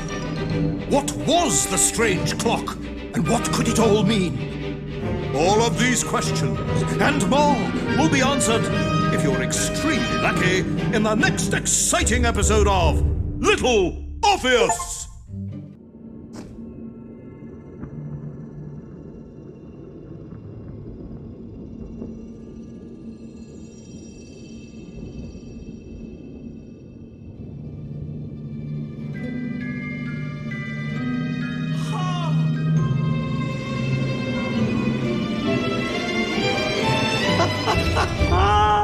Laika! Are you stark raving mad? It was Laika! I am sure of it! That spirited little dog saved me! Laika saved you in her little space machine. I believe the correct term is capsule, General. Don't push your luck any further, Ivan Ivanovich. I fear it might snap. Oh, my apologies, General. In my excitement to explain what I discovered on the far side of the Metagalacticus Interiors, I got carried away. And it happened like this.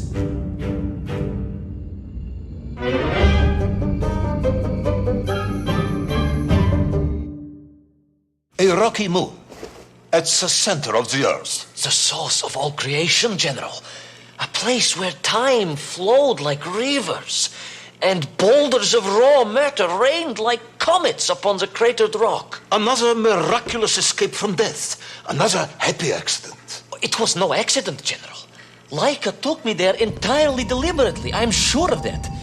She continues to be a heroine and a savior and protector of our great nation.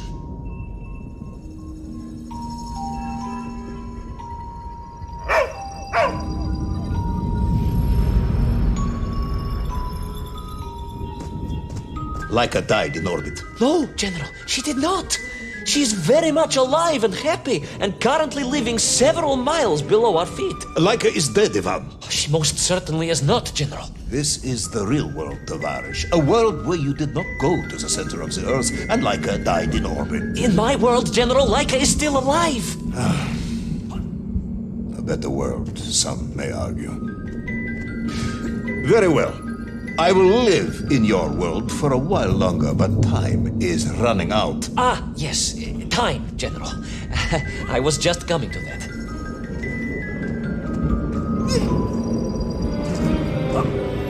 There in the distance it stood, enveloped in a mighty time storm. The world clock, General. The beating heart of all history. The axis mundi, the pillar of the world. Not enough to conquer Russia by drilling back to the surface with his magical mind-controlling atomic radio set then. No, General. You see, what if he could fuse little Orpheus directly with the world clock? Then his message would radiate with every tick and every talk. He would not simply be the Tsar. He would be the Tsar of all time, the eternal tyrant. The literal incarnation of everything our glorious revolution stood to overthrow.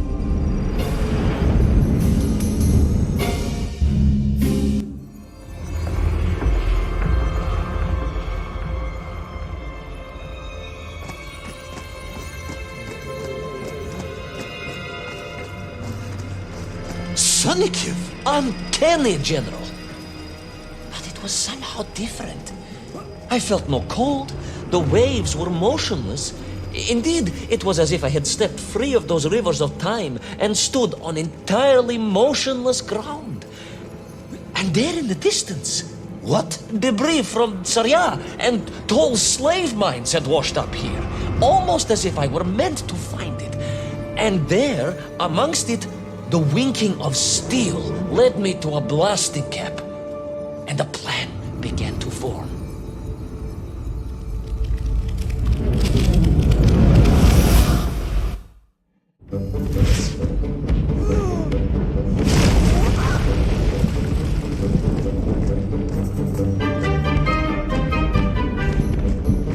The terrain was ferocious. Explosive eruptions of fire and heat. Thunderous emissions. The terrain was ferocious. Explosive eruptions of fire and heat. Thunderous emissions.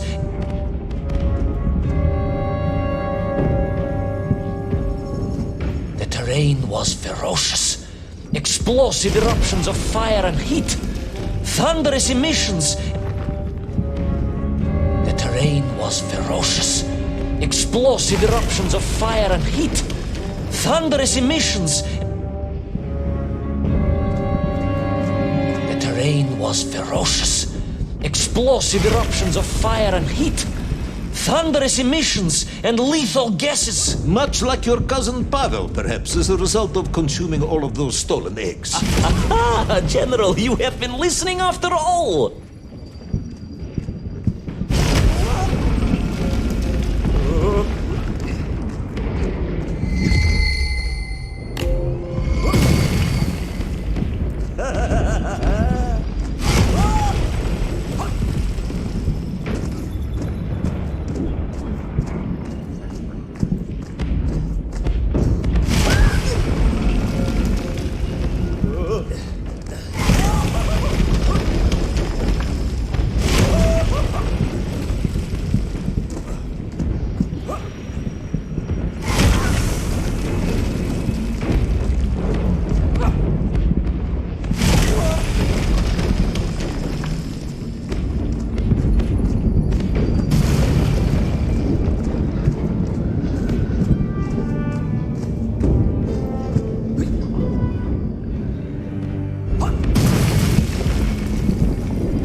Agartha again. But why? You are stalling, comrade. The clock is ticking. Tick-tock, tick-tock. Of course. In a flash of inspiration, I understood. It was all wrong, you see, General. That we can agree on. We should never have gone to the center, because without little Orpheus, Toll could not have become the tyrant he had. The rocket drill was his means to reach the world clock, but it was little Orpheus that enabled him. And the time itself, the world clock itself, was determined to make matters right. With a little help from you, of course. Merely a simple pawn in a game played upon a cosmic scale, General. But a pawn who understood that he was being given a second chance to grab a chunk of the explosive resin that wondrous city was built upon.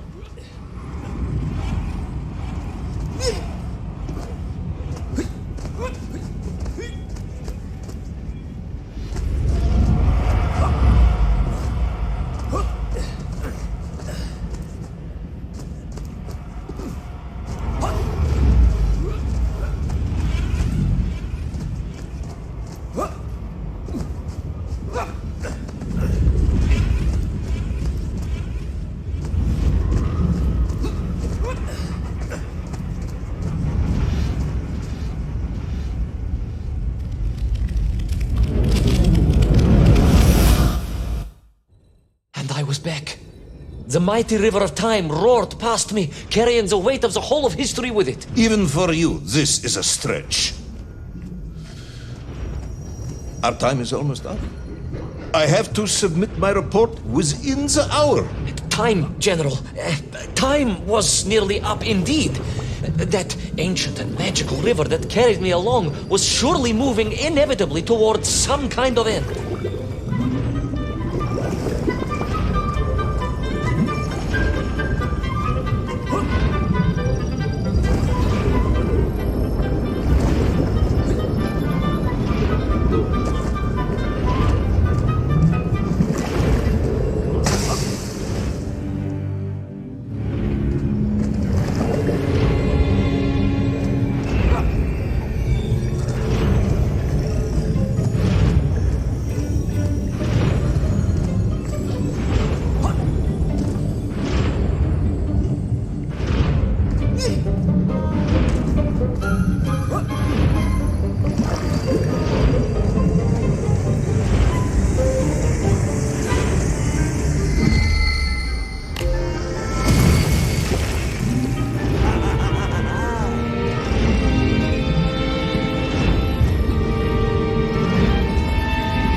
Enough. No more Privalov. No more stories. No more lost worlds and space dogs. I'm full of it. It is nearly midnight, and you have not given me the adequate explanation for the whereabouts of little Orpheus and the atomic bomb. But, General, I am about to tell you what happened when I finally caught up with the villain Toll. I do not care, Tavarish. I simply do not care. You have worn me down, and it is time to call a halt to this. I bear you no malice, comrade. In many ways, I admire you, but time is running out. Yes, General, yes. Time. Time. Because it was time itself that suddenly appeared to be on my side.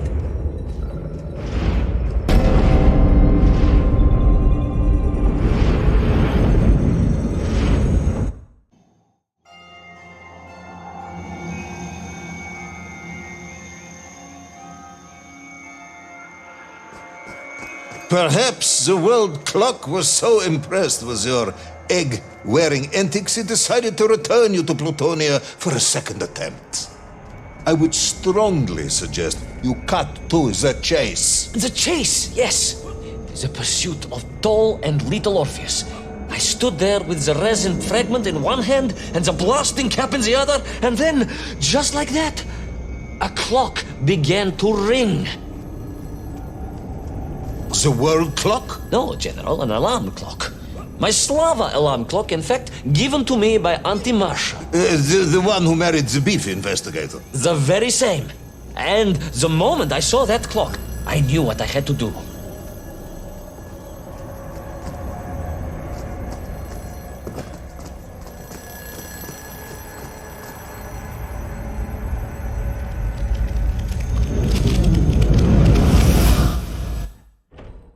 Yes, I'm waiting. A bomb, General. A bomb to destroy a bomb. So, you decided to build a bomb, eh? A bomb to destroy little Orpheus. It was a simple plan, really, General. Yes, you are very fond of your simple plans.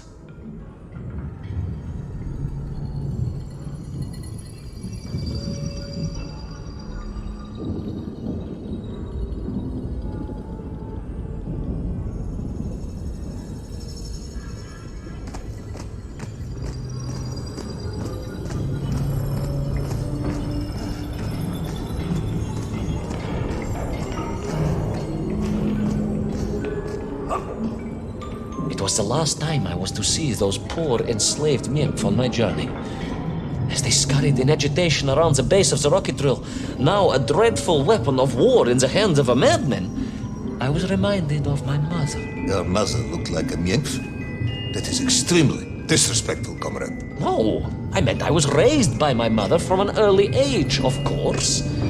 My childhood memories of my father were all too brief. You are rambling, Comrade Privalov. Time is running out.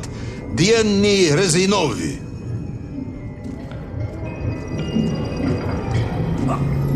Time will run out for us all, General, will it not? And it ran out for my father on the shores of Volga. Your father fought at Stalingrad? He did, General. So did I. Well, so you see, General. Perhaps we are just the same, you and I. Perhaps we are all just Menkf in the end.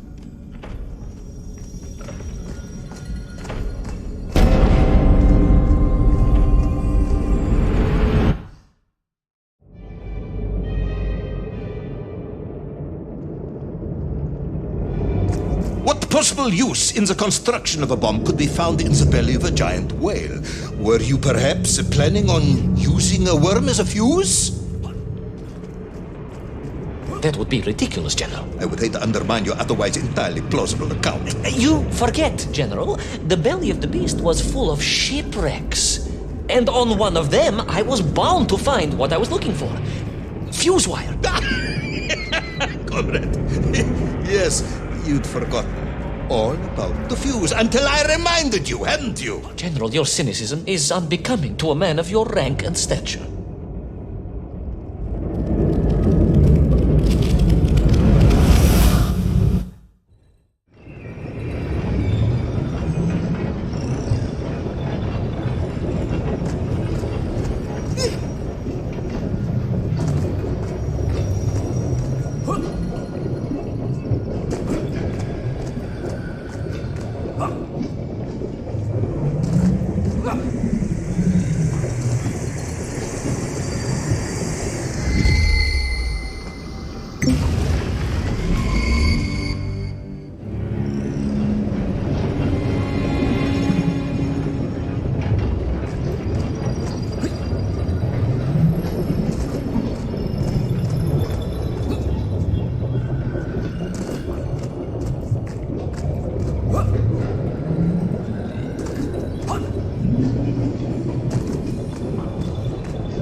The clock was now ticking, General. Literally. I was surrounded by time, immersed in it, floating along a river of it on a raft made of history, seeking the next moment of opportunity to hurtle backwards amongst those lost worlds. I am a patient man, Tavarish. I lost 3 toes in the winter outside Sharkovskaya in 42. A drunken dentist removed 2 frostbitten toes and 1 perfectly healthy one. You may therefore consider me a man blessed with an uncommon level of endurance for discomfort. I hate visiting the dentist. My uncle Vanya was a dentist, and he was a deeply strange man, notwithstanding the love he felt for his pigs. Is what? He was a pig dentist, General. He always claimed that the human mouth presented an insufficient challenge. Let me challenge you, comrade. You will tell me what happened to little Orpheus. My patience is exhausted. I am done. But we are nearly there, General. The world clock was shortly to strike again and transport me... Well, who could guess where?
so to the ocean floor, and that strange submerged city, and those poor lost vessels.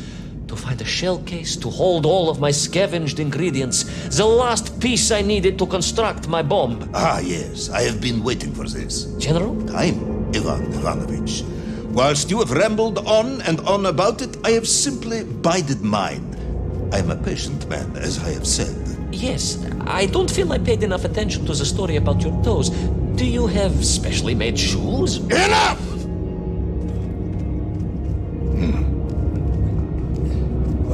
Now I have your full attention.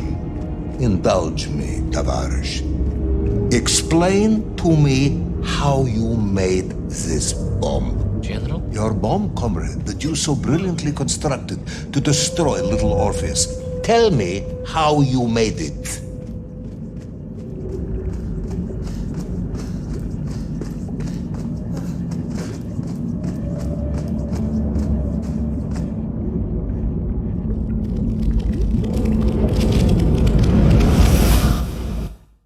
Well, In detail. The type of detail that should present no problem to a man who is actually capable of building a bomb, which I suspect would be an entirely different man to one who cheated on his entrance exams for the cosmonaut program.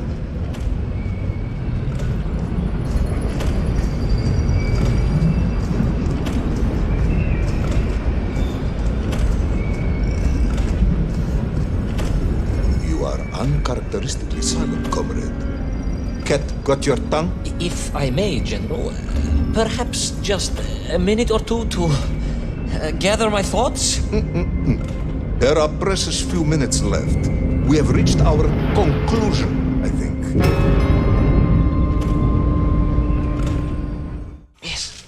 Yes, we have, General.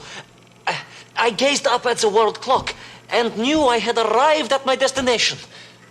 Whatever lay inside would see my journey end one way or another. But I had no idea of the marvels that awaited me. And The bomb, Ivan Ivanovich! Tell me how you built the bomb! it was a wonderful sight. The world... It is 2 minutes to midnight, Ivan. It is time to end this story.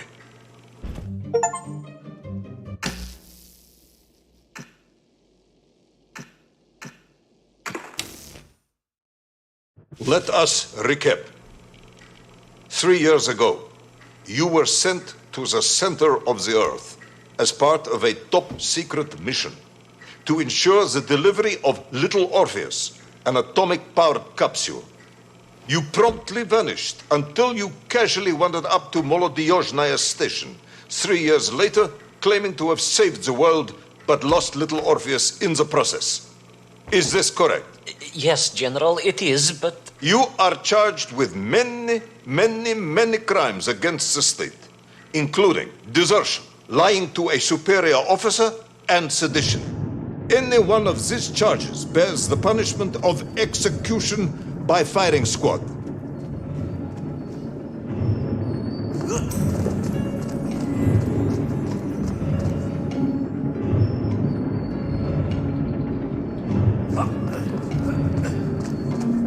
General, you must be reasonable. I did my best. It's all true, I swear. I swear upon the lives of my family. Oh, do you? Auntie Marcia and Uncle Vanya, the traveling tinker and the pig dentist, or perhaps Cousin Pavel, the criminal mastermind with the unhealthy taste for eggs. How stupid do you think I am, Comrade Devalov?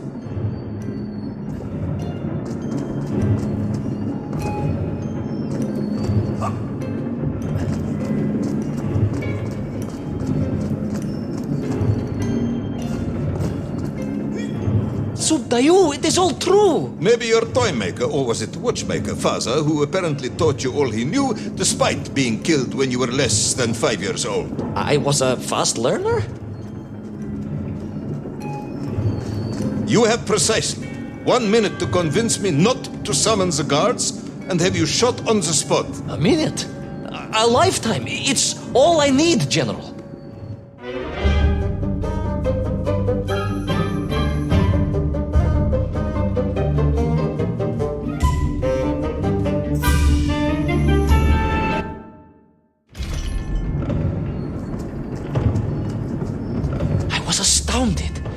My father, I told you, I think I told you, he was a toy maker, and he often played with clockwork parts. Tavares. But this made all those childhood wonders pale into insignificance.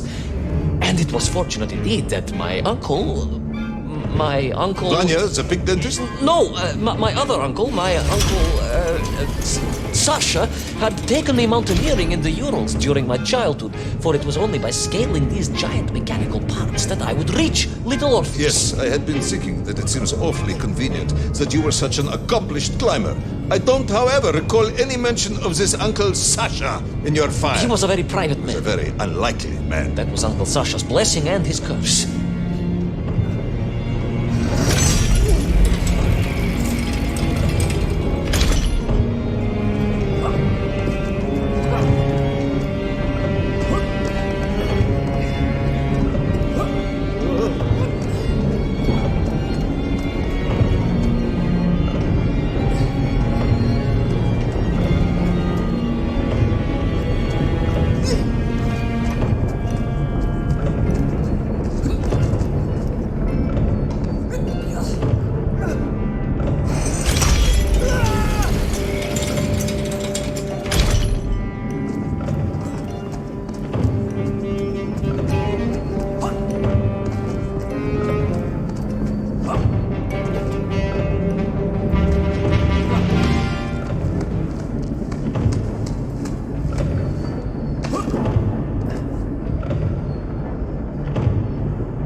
Those great wheels and cogs clashed and boomed.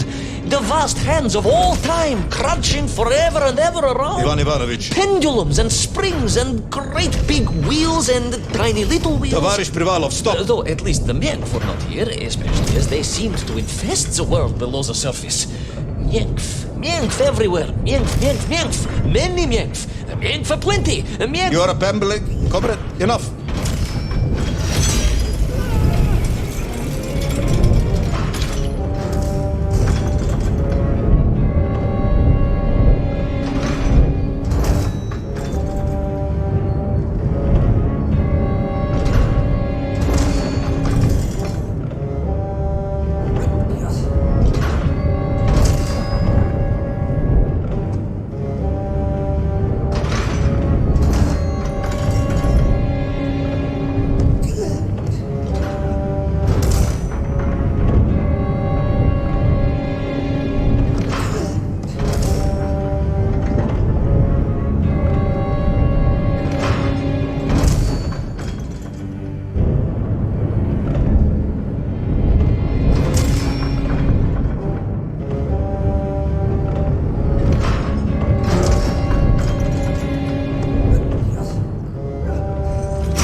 clock face, perhaps, with his radios and his crystals.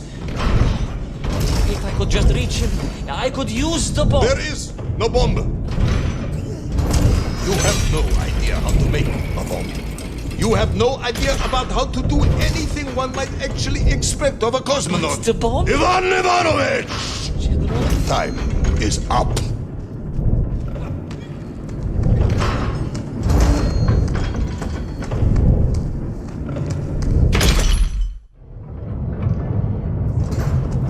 Stop talking, Tavarish. You don't know what happens next. It is obvious.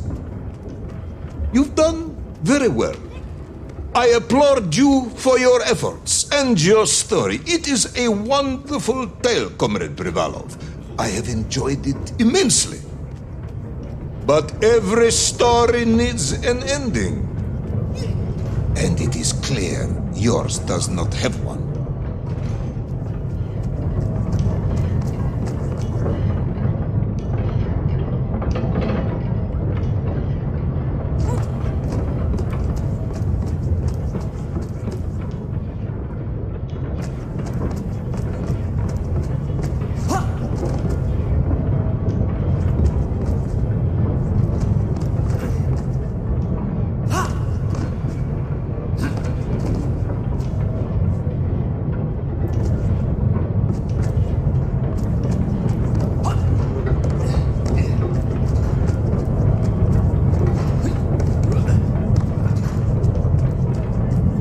Need more time. I think that I just need more time. I think that even if I gave you all the time in the world, it would not be enough. No, General. I can do this. That is, I remember what happens next. I just need to catch my breath and compose myself. We both know how this story ends, comrade. But little Orpheus, you haven't heard what happened. We will find out soon enough. You will be executed, and another expedition will be sent. No, you cannot. You cannot. We must never go back. You don't understand. Make me, then. Make me understand. I am a kind man, although you may not believe this. I do not want to have you shot. So help me. Make me understand. Tell me what happened to little Orpheus.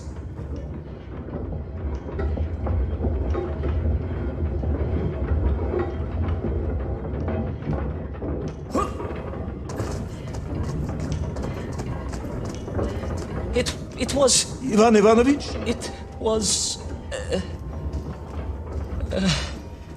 It was. No. I'm sorry, General. I'm sorry, I have no idea.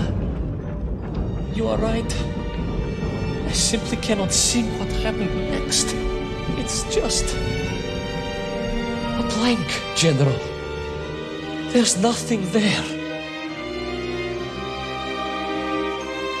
Very tired, you see. Comrade Privalov. Ivan. You're right. It's over, General. Perhaps you would be so kind as to write to my mother for me. Of course I will. You are a kind man, as you have said.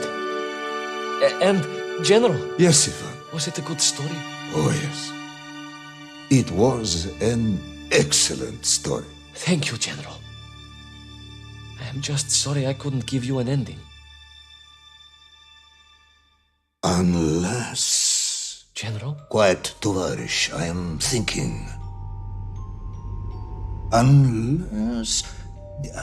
I seem to remember that there were many problems with little Orpheus during production. General? Problems with the casing around the atomic battery. Concerns. Concerns, General? Yes, concerns. Unlikely though that might be. Yeah, it seems if I remember that it failed to secure properly. A sharp blow could spring the hatch and expose the fragile casing of the bomb to any would-be vandal. I'm not sure I follow you. A resourceful yet forgetful hero might, one would think, take advantage of that fact. But how, General? Where would I find something to strike it with? The son of a watchmaker would easily find something within a giant clock mechanism that resembled a hammer, surely. A hammer? Why, yes, General. I do remember now. I grasped the hammer-shaped thingamabob. Let's just agree it was a hammer, Ivan. Yes, of course. Let's do that. I recovered my senses, shook my head, and looked about me. In my distracted stupor, I had climbed further up the tower than I ever thought possible. In front of me was the clock face, and I gazed out through it at the sheer expanse of history. And I knew whatever happened next happened next. The hand of destiny had fallen upon your shoulder. Yes, it had. And what an extraordinary hand it was.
And so, Toll was defeated.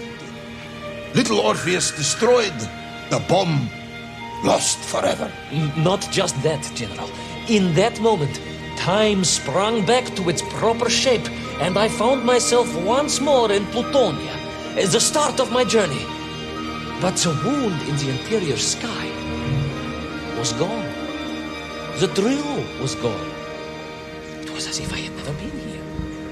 And they were nymph, free and happy, without the tyranny of toll, free to pursue their simple lives. But we can never go back? Never, General. One drill, one metal sphere, one lone cosmonaut was nearly enough to destroy time and unleash the tyrant toll upon our world.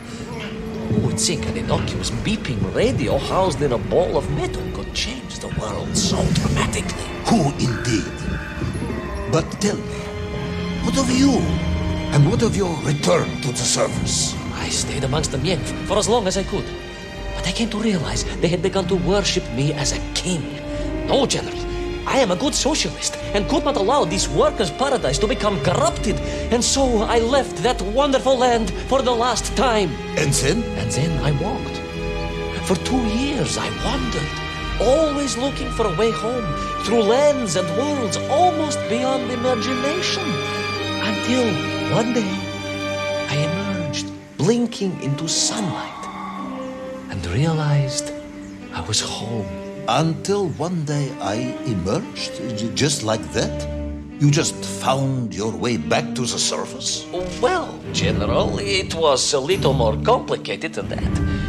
There were great obstacles to overcome and terrible challenges to face and incredible lands to explore. Enough, Ivan. Little Orpheus is lost forever.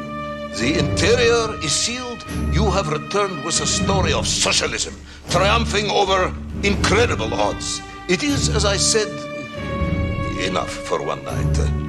Enough for my report, at least. General, if I may... Comrade Ivan Ivanovich Privalov, you are found guilty of all charges brought against you and sentenced to execution by firing squad. However, having listened to your story, I believe you are quite mad. In other words, I find your madness guilty, not you. And we cannot execute madness. And indeed, there are lessons to be learned, even in the depths of this madness. Perhaps the Americans were right to send the chimp after all. So, General? Get out of my sight, Ivan. Go home. Enjoy a state pension as a madman. Just make sure I never see you again. Yes, General. Of course, General. Anything you say. I shall be small and quiet and live a life without excitement and... Out! Until one day I just emerged. Oh, very good, Tavarish. Very good indeed.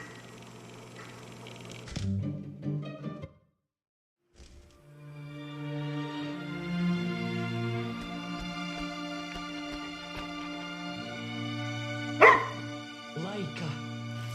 Well.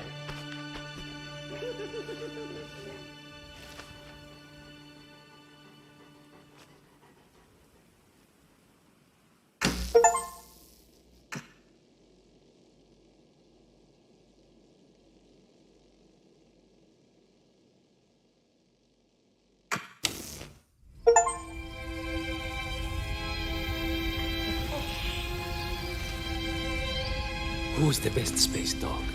Oh, где моя хорошая, хорошенькая моя, ты просто космическая.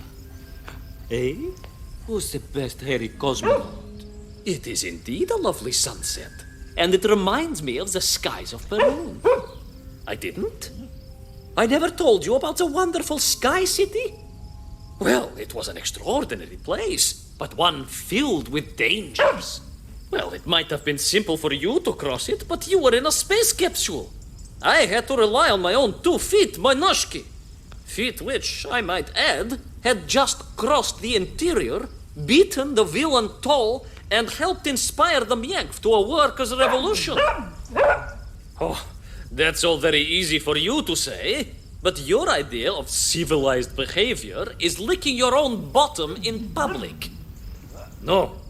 My adventures above the clouds were filled with untold dangers, death-defying escapes, and some really quite extraordinarily large Bielorybitsa.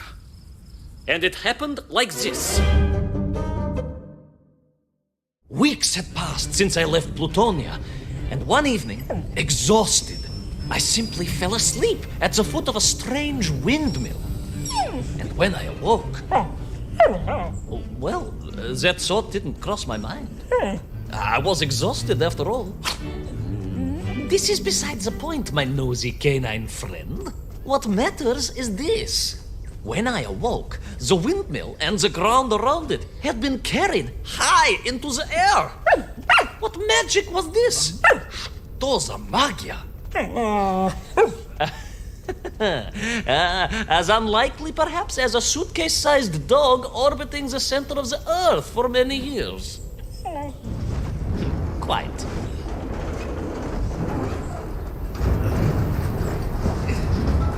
Quick as a flash, Kakmonia, my training leapt into play, and I began to paddle the strange contraption through the clouds in search of answers. It is entirely possible that a miller who owns a windmill capable of levitating high into the air may also own a flying machine. Oh, now you're just being silly. May I continue my recounting of how I sailed over the sky gardens towards the mystical city of Peru? Oh, I must, my mój uszaty drug. I must.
What powerful emanations! What mighty gusts! What an epic squall! They reminded me of Cousin Pavel, yes! But whereas his rearward zephyrs could curdle milk and tarnish the teaspoons, these magical wafts only serve to carry me aloft and onwards.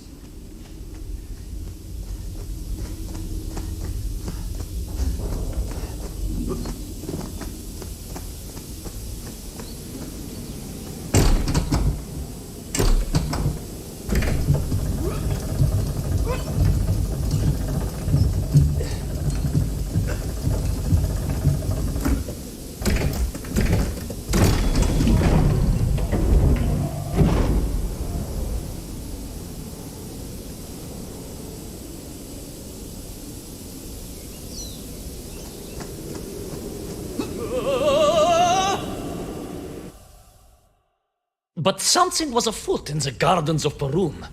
This horrid muck staining the surfaces and making my nose curl. Yes, it was positively Pavelian in scent. But it did not belong here. I think I once told you of Auntie Masha's passionate encounter in a cable car with the manganese entrepreneur from Chiatura. Now, Auntie Masha told me that there was a disagreeable stain and smell all around those factories and smelting works. Our industry is not without its dangers. Could it be that the once bucolic gardens of Perun were being corrupted by unchecked pollution? After all, science is a double-edged sword, my bristly confidant. Consider Zemikhov. Of course. I apologize. Прошу прощения. Two-headed dogs is perhaps a rather insensitive analogy, but not without justification in this instance. I have seen the blemished lands around Norilsk, but I could not believe that I would find such pollution here. But this was nothing to the true horror of what was shortly to unfold.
terrible strashnaya machina, spewing its poison into the air, had created a monstrous thing. A being. A malignant spoiler of the noble and pure, and it had taken on the form of its prey. Well, of course. No, конечно, I was the prey. The citizens of Perun had clearly long since fled the evilly sentient smog, but I inadvertently wandered into its lair. Oh, I know. Misfortune seemed to dog... Oh, sorry, I do apologize. To follow my every footstep. But no time to ponder, no time to bemoan the hand that fate had dealt me. No, all that was on my mind was escape, конечно.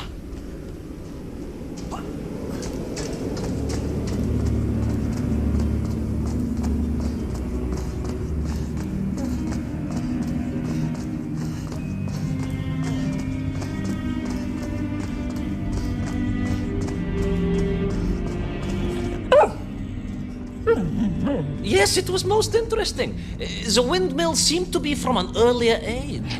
Perhaps this was a devastating warning of the destructive power of unfettered industrialization. I most certainly had not forgotten about the windmills. I did not get carried away. You are missing the point. Perhaps because you are only a small dog. Oh, a brilliant, brave, spacefaring dog, of course, but a small Savashka nonetheless. If you perhaps listened more and interrupted less, I am just getting to the explanation of the windmills.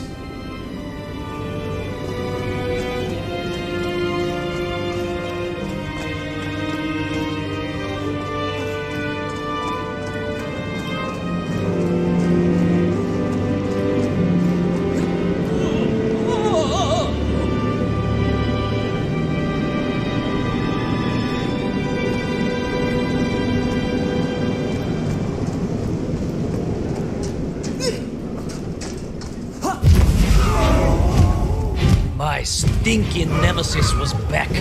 But more interesting was the change in the city.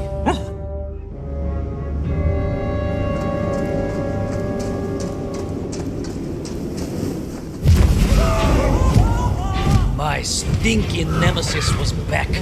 But more interesting was the change in the city. The windmills were fading out, clearly obsoleted, mothballed, relics.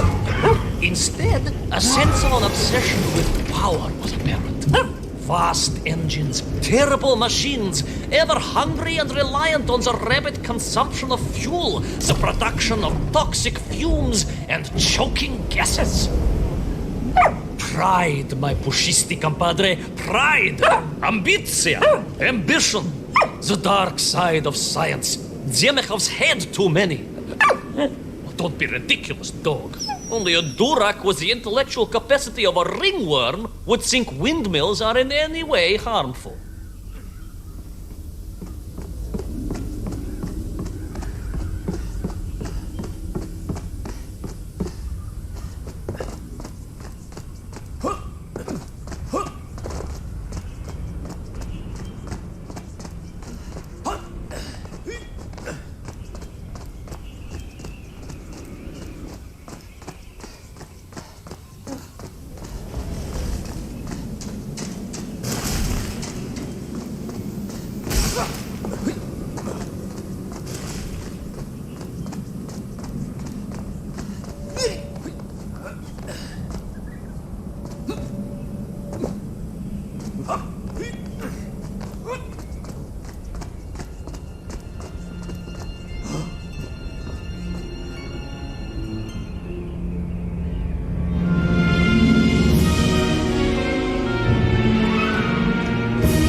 course, you never had much of a chance to travel.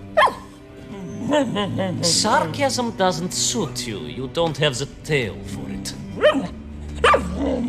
You do, at least, have a tail. Mind you, family gossip maintained that so did Uncle Rabliem, although it was apparently little more than a stub and a source of considerable discomfort and social anxiety for him. The question of whether or not Uncle Rabliem wagged his stub is very much off topic. What I am trying to say is that your upbringing on the streets of Moscow meant you never saw the blackened fields of Magnitogorsk, the sacrifices made by the valiant citizens of that industrial heartland, as they drowned in their own blight, even as they powered the state forwards. I was reminded of Magnitogorsk as I wandered through those fields of pipes and foundries. And I wept for the loss of innocence that so often goes hand in hand with progress.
Indeed! I just evaded the slimy, oily grasp of that man-made Vadzinoi, his petroleum stink clogging my nostrils and making my head thump. And I felt a great stirring within me. Yes, much like I assume Cousin Pavel. May he never get loose again. But no, quite different. This was no volcanic upbubbling of gastric malintent. No, it was the roaring fires of justice once more ignited within me. I felt a swell of patriotic fervor and knew the hand of destiny had fallen on me once more. Yes, what a hand it was! I could not see this great wonder sink into an abyss of poison and bile. The Peruvians may have been forced to abandon their city, but I had saved the world once before and was ready to answer the call again.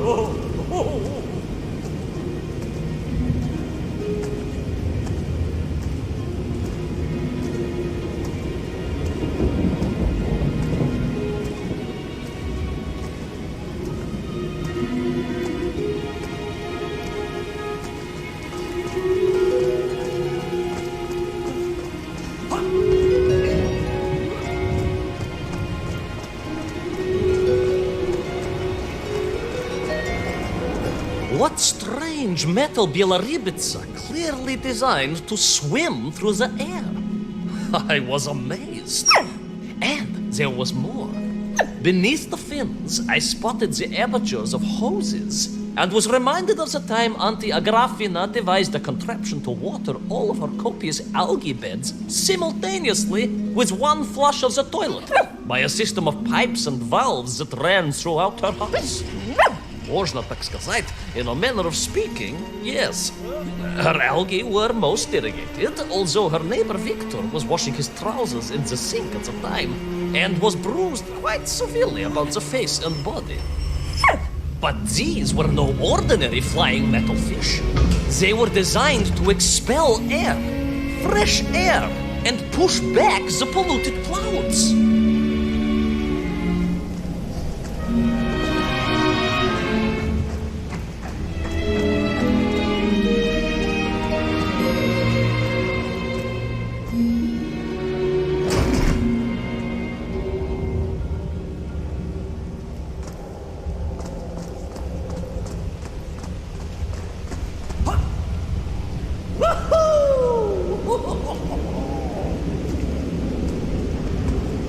There is, of course, a fine tradition of looking to nature to solve problems of a scientific or military persuasion.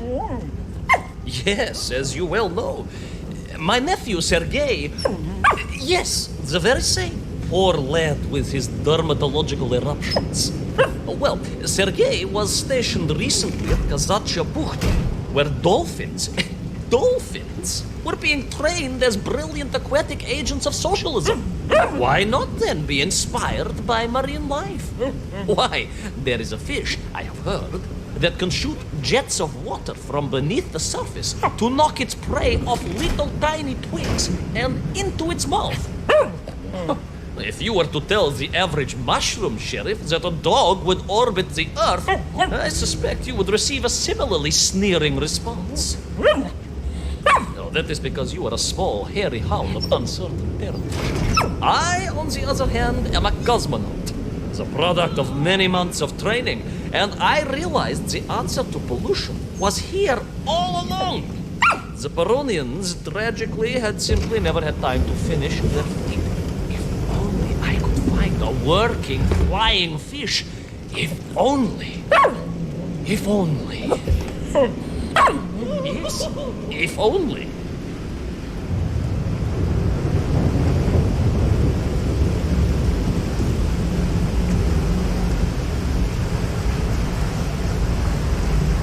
It made perfect sense, of course. The poisonous tuhata that engulfed Perun was like a nasty cold.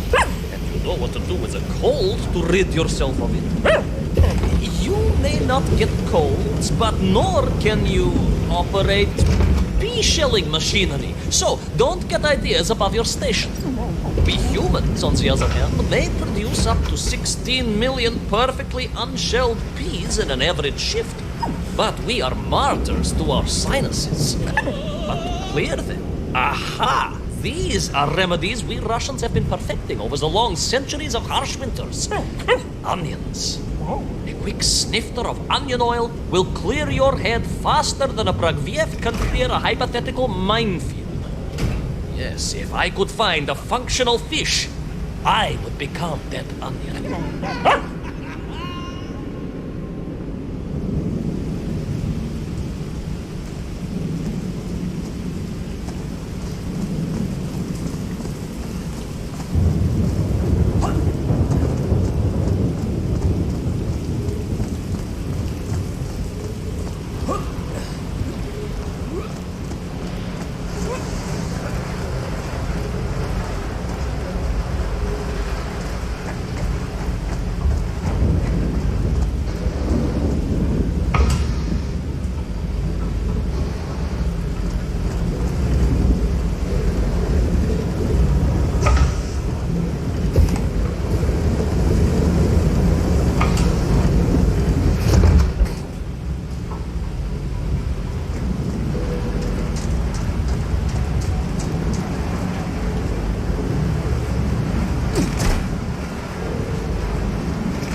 close.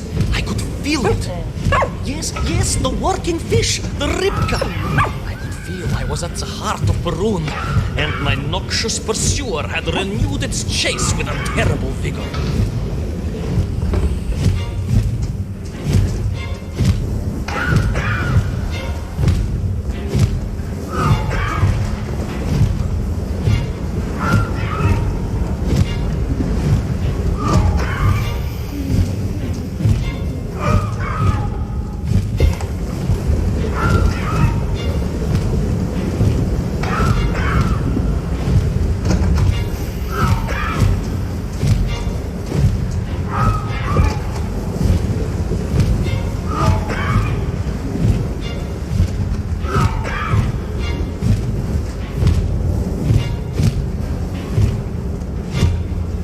Not far now. I just had to keep going, keep pushing. It's almost as if you knew, Pavel. Uncanny. Double it.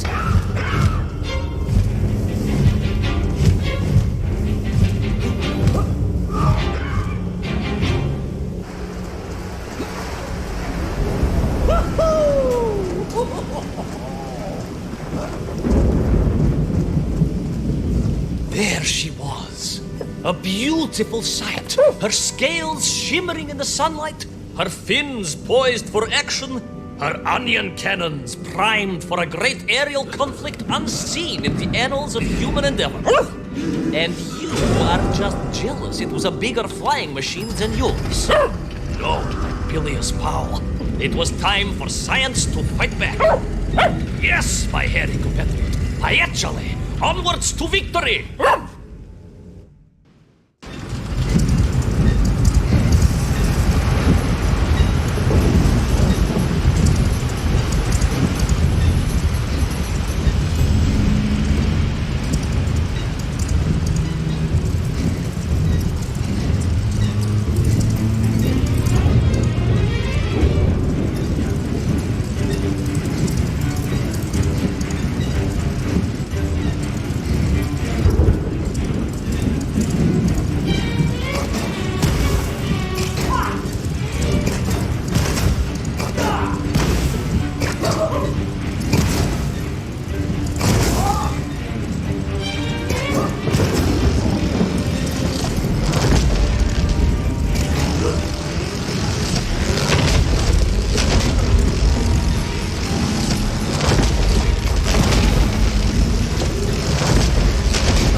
was a miracle. I found myself swooping through beautiful, clear skies, the strange interior sunlight gleaming on the sides of my fishy vessel. I heard birds clear their little throats and begin their wondrous gewalt, the wind gently humming on the fins. And then, all of a sudden, under it all, well, you see, in my hurry, it didn't even occur to me to check how much fuel was carried in the strange craft. With a horrible splutter, the engines choked and died. And suddenly we were plummeting downwards towards our doom. I did not. A simple mistake that many have made. Why, my Aunt Agrafina met her untimely demise being late for a fungal sculpting seminar and making exactly the same error. Only, unfortunately, it left her stranded in sub-zero temperatures just outside Pravachitsinsk. She wasn't found until 18 years after her own funeral, but was perfectly preserved. Remarkable, really. It is beside the point, yes. So, there I was. My fabulous ship had become a terrible prison. I was hurtling to my almost certain death. My triumph turned to tragedy. But then... well, you know what happened next. Even so, moi magnati drug, that is a story for another time. A most extraordinary story, of course, filled with dangers and wonders, and canals, and invasions, and strange doorways to other worlds. But perhaps too long a story for now. Yes, indeed, my canine tavarish. Time for soup. Auntie Agrafina's famous borscht. Coming? You know, I think you really did have the happier time in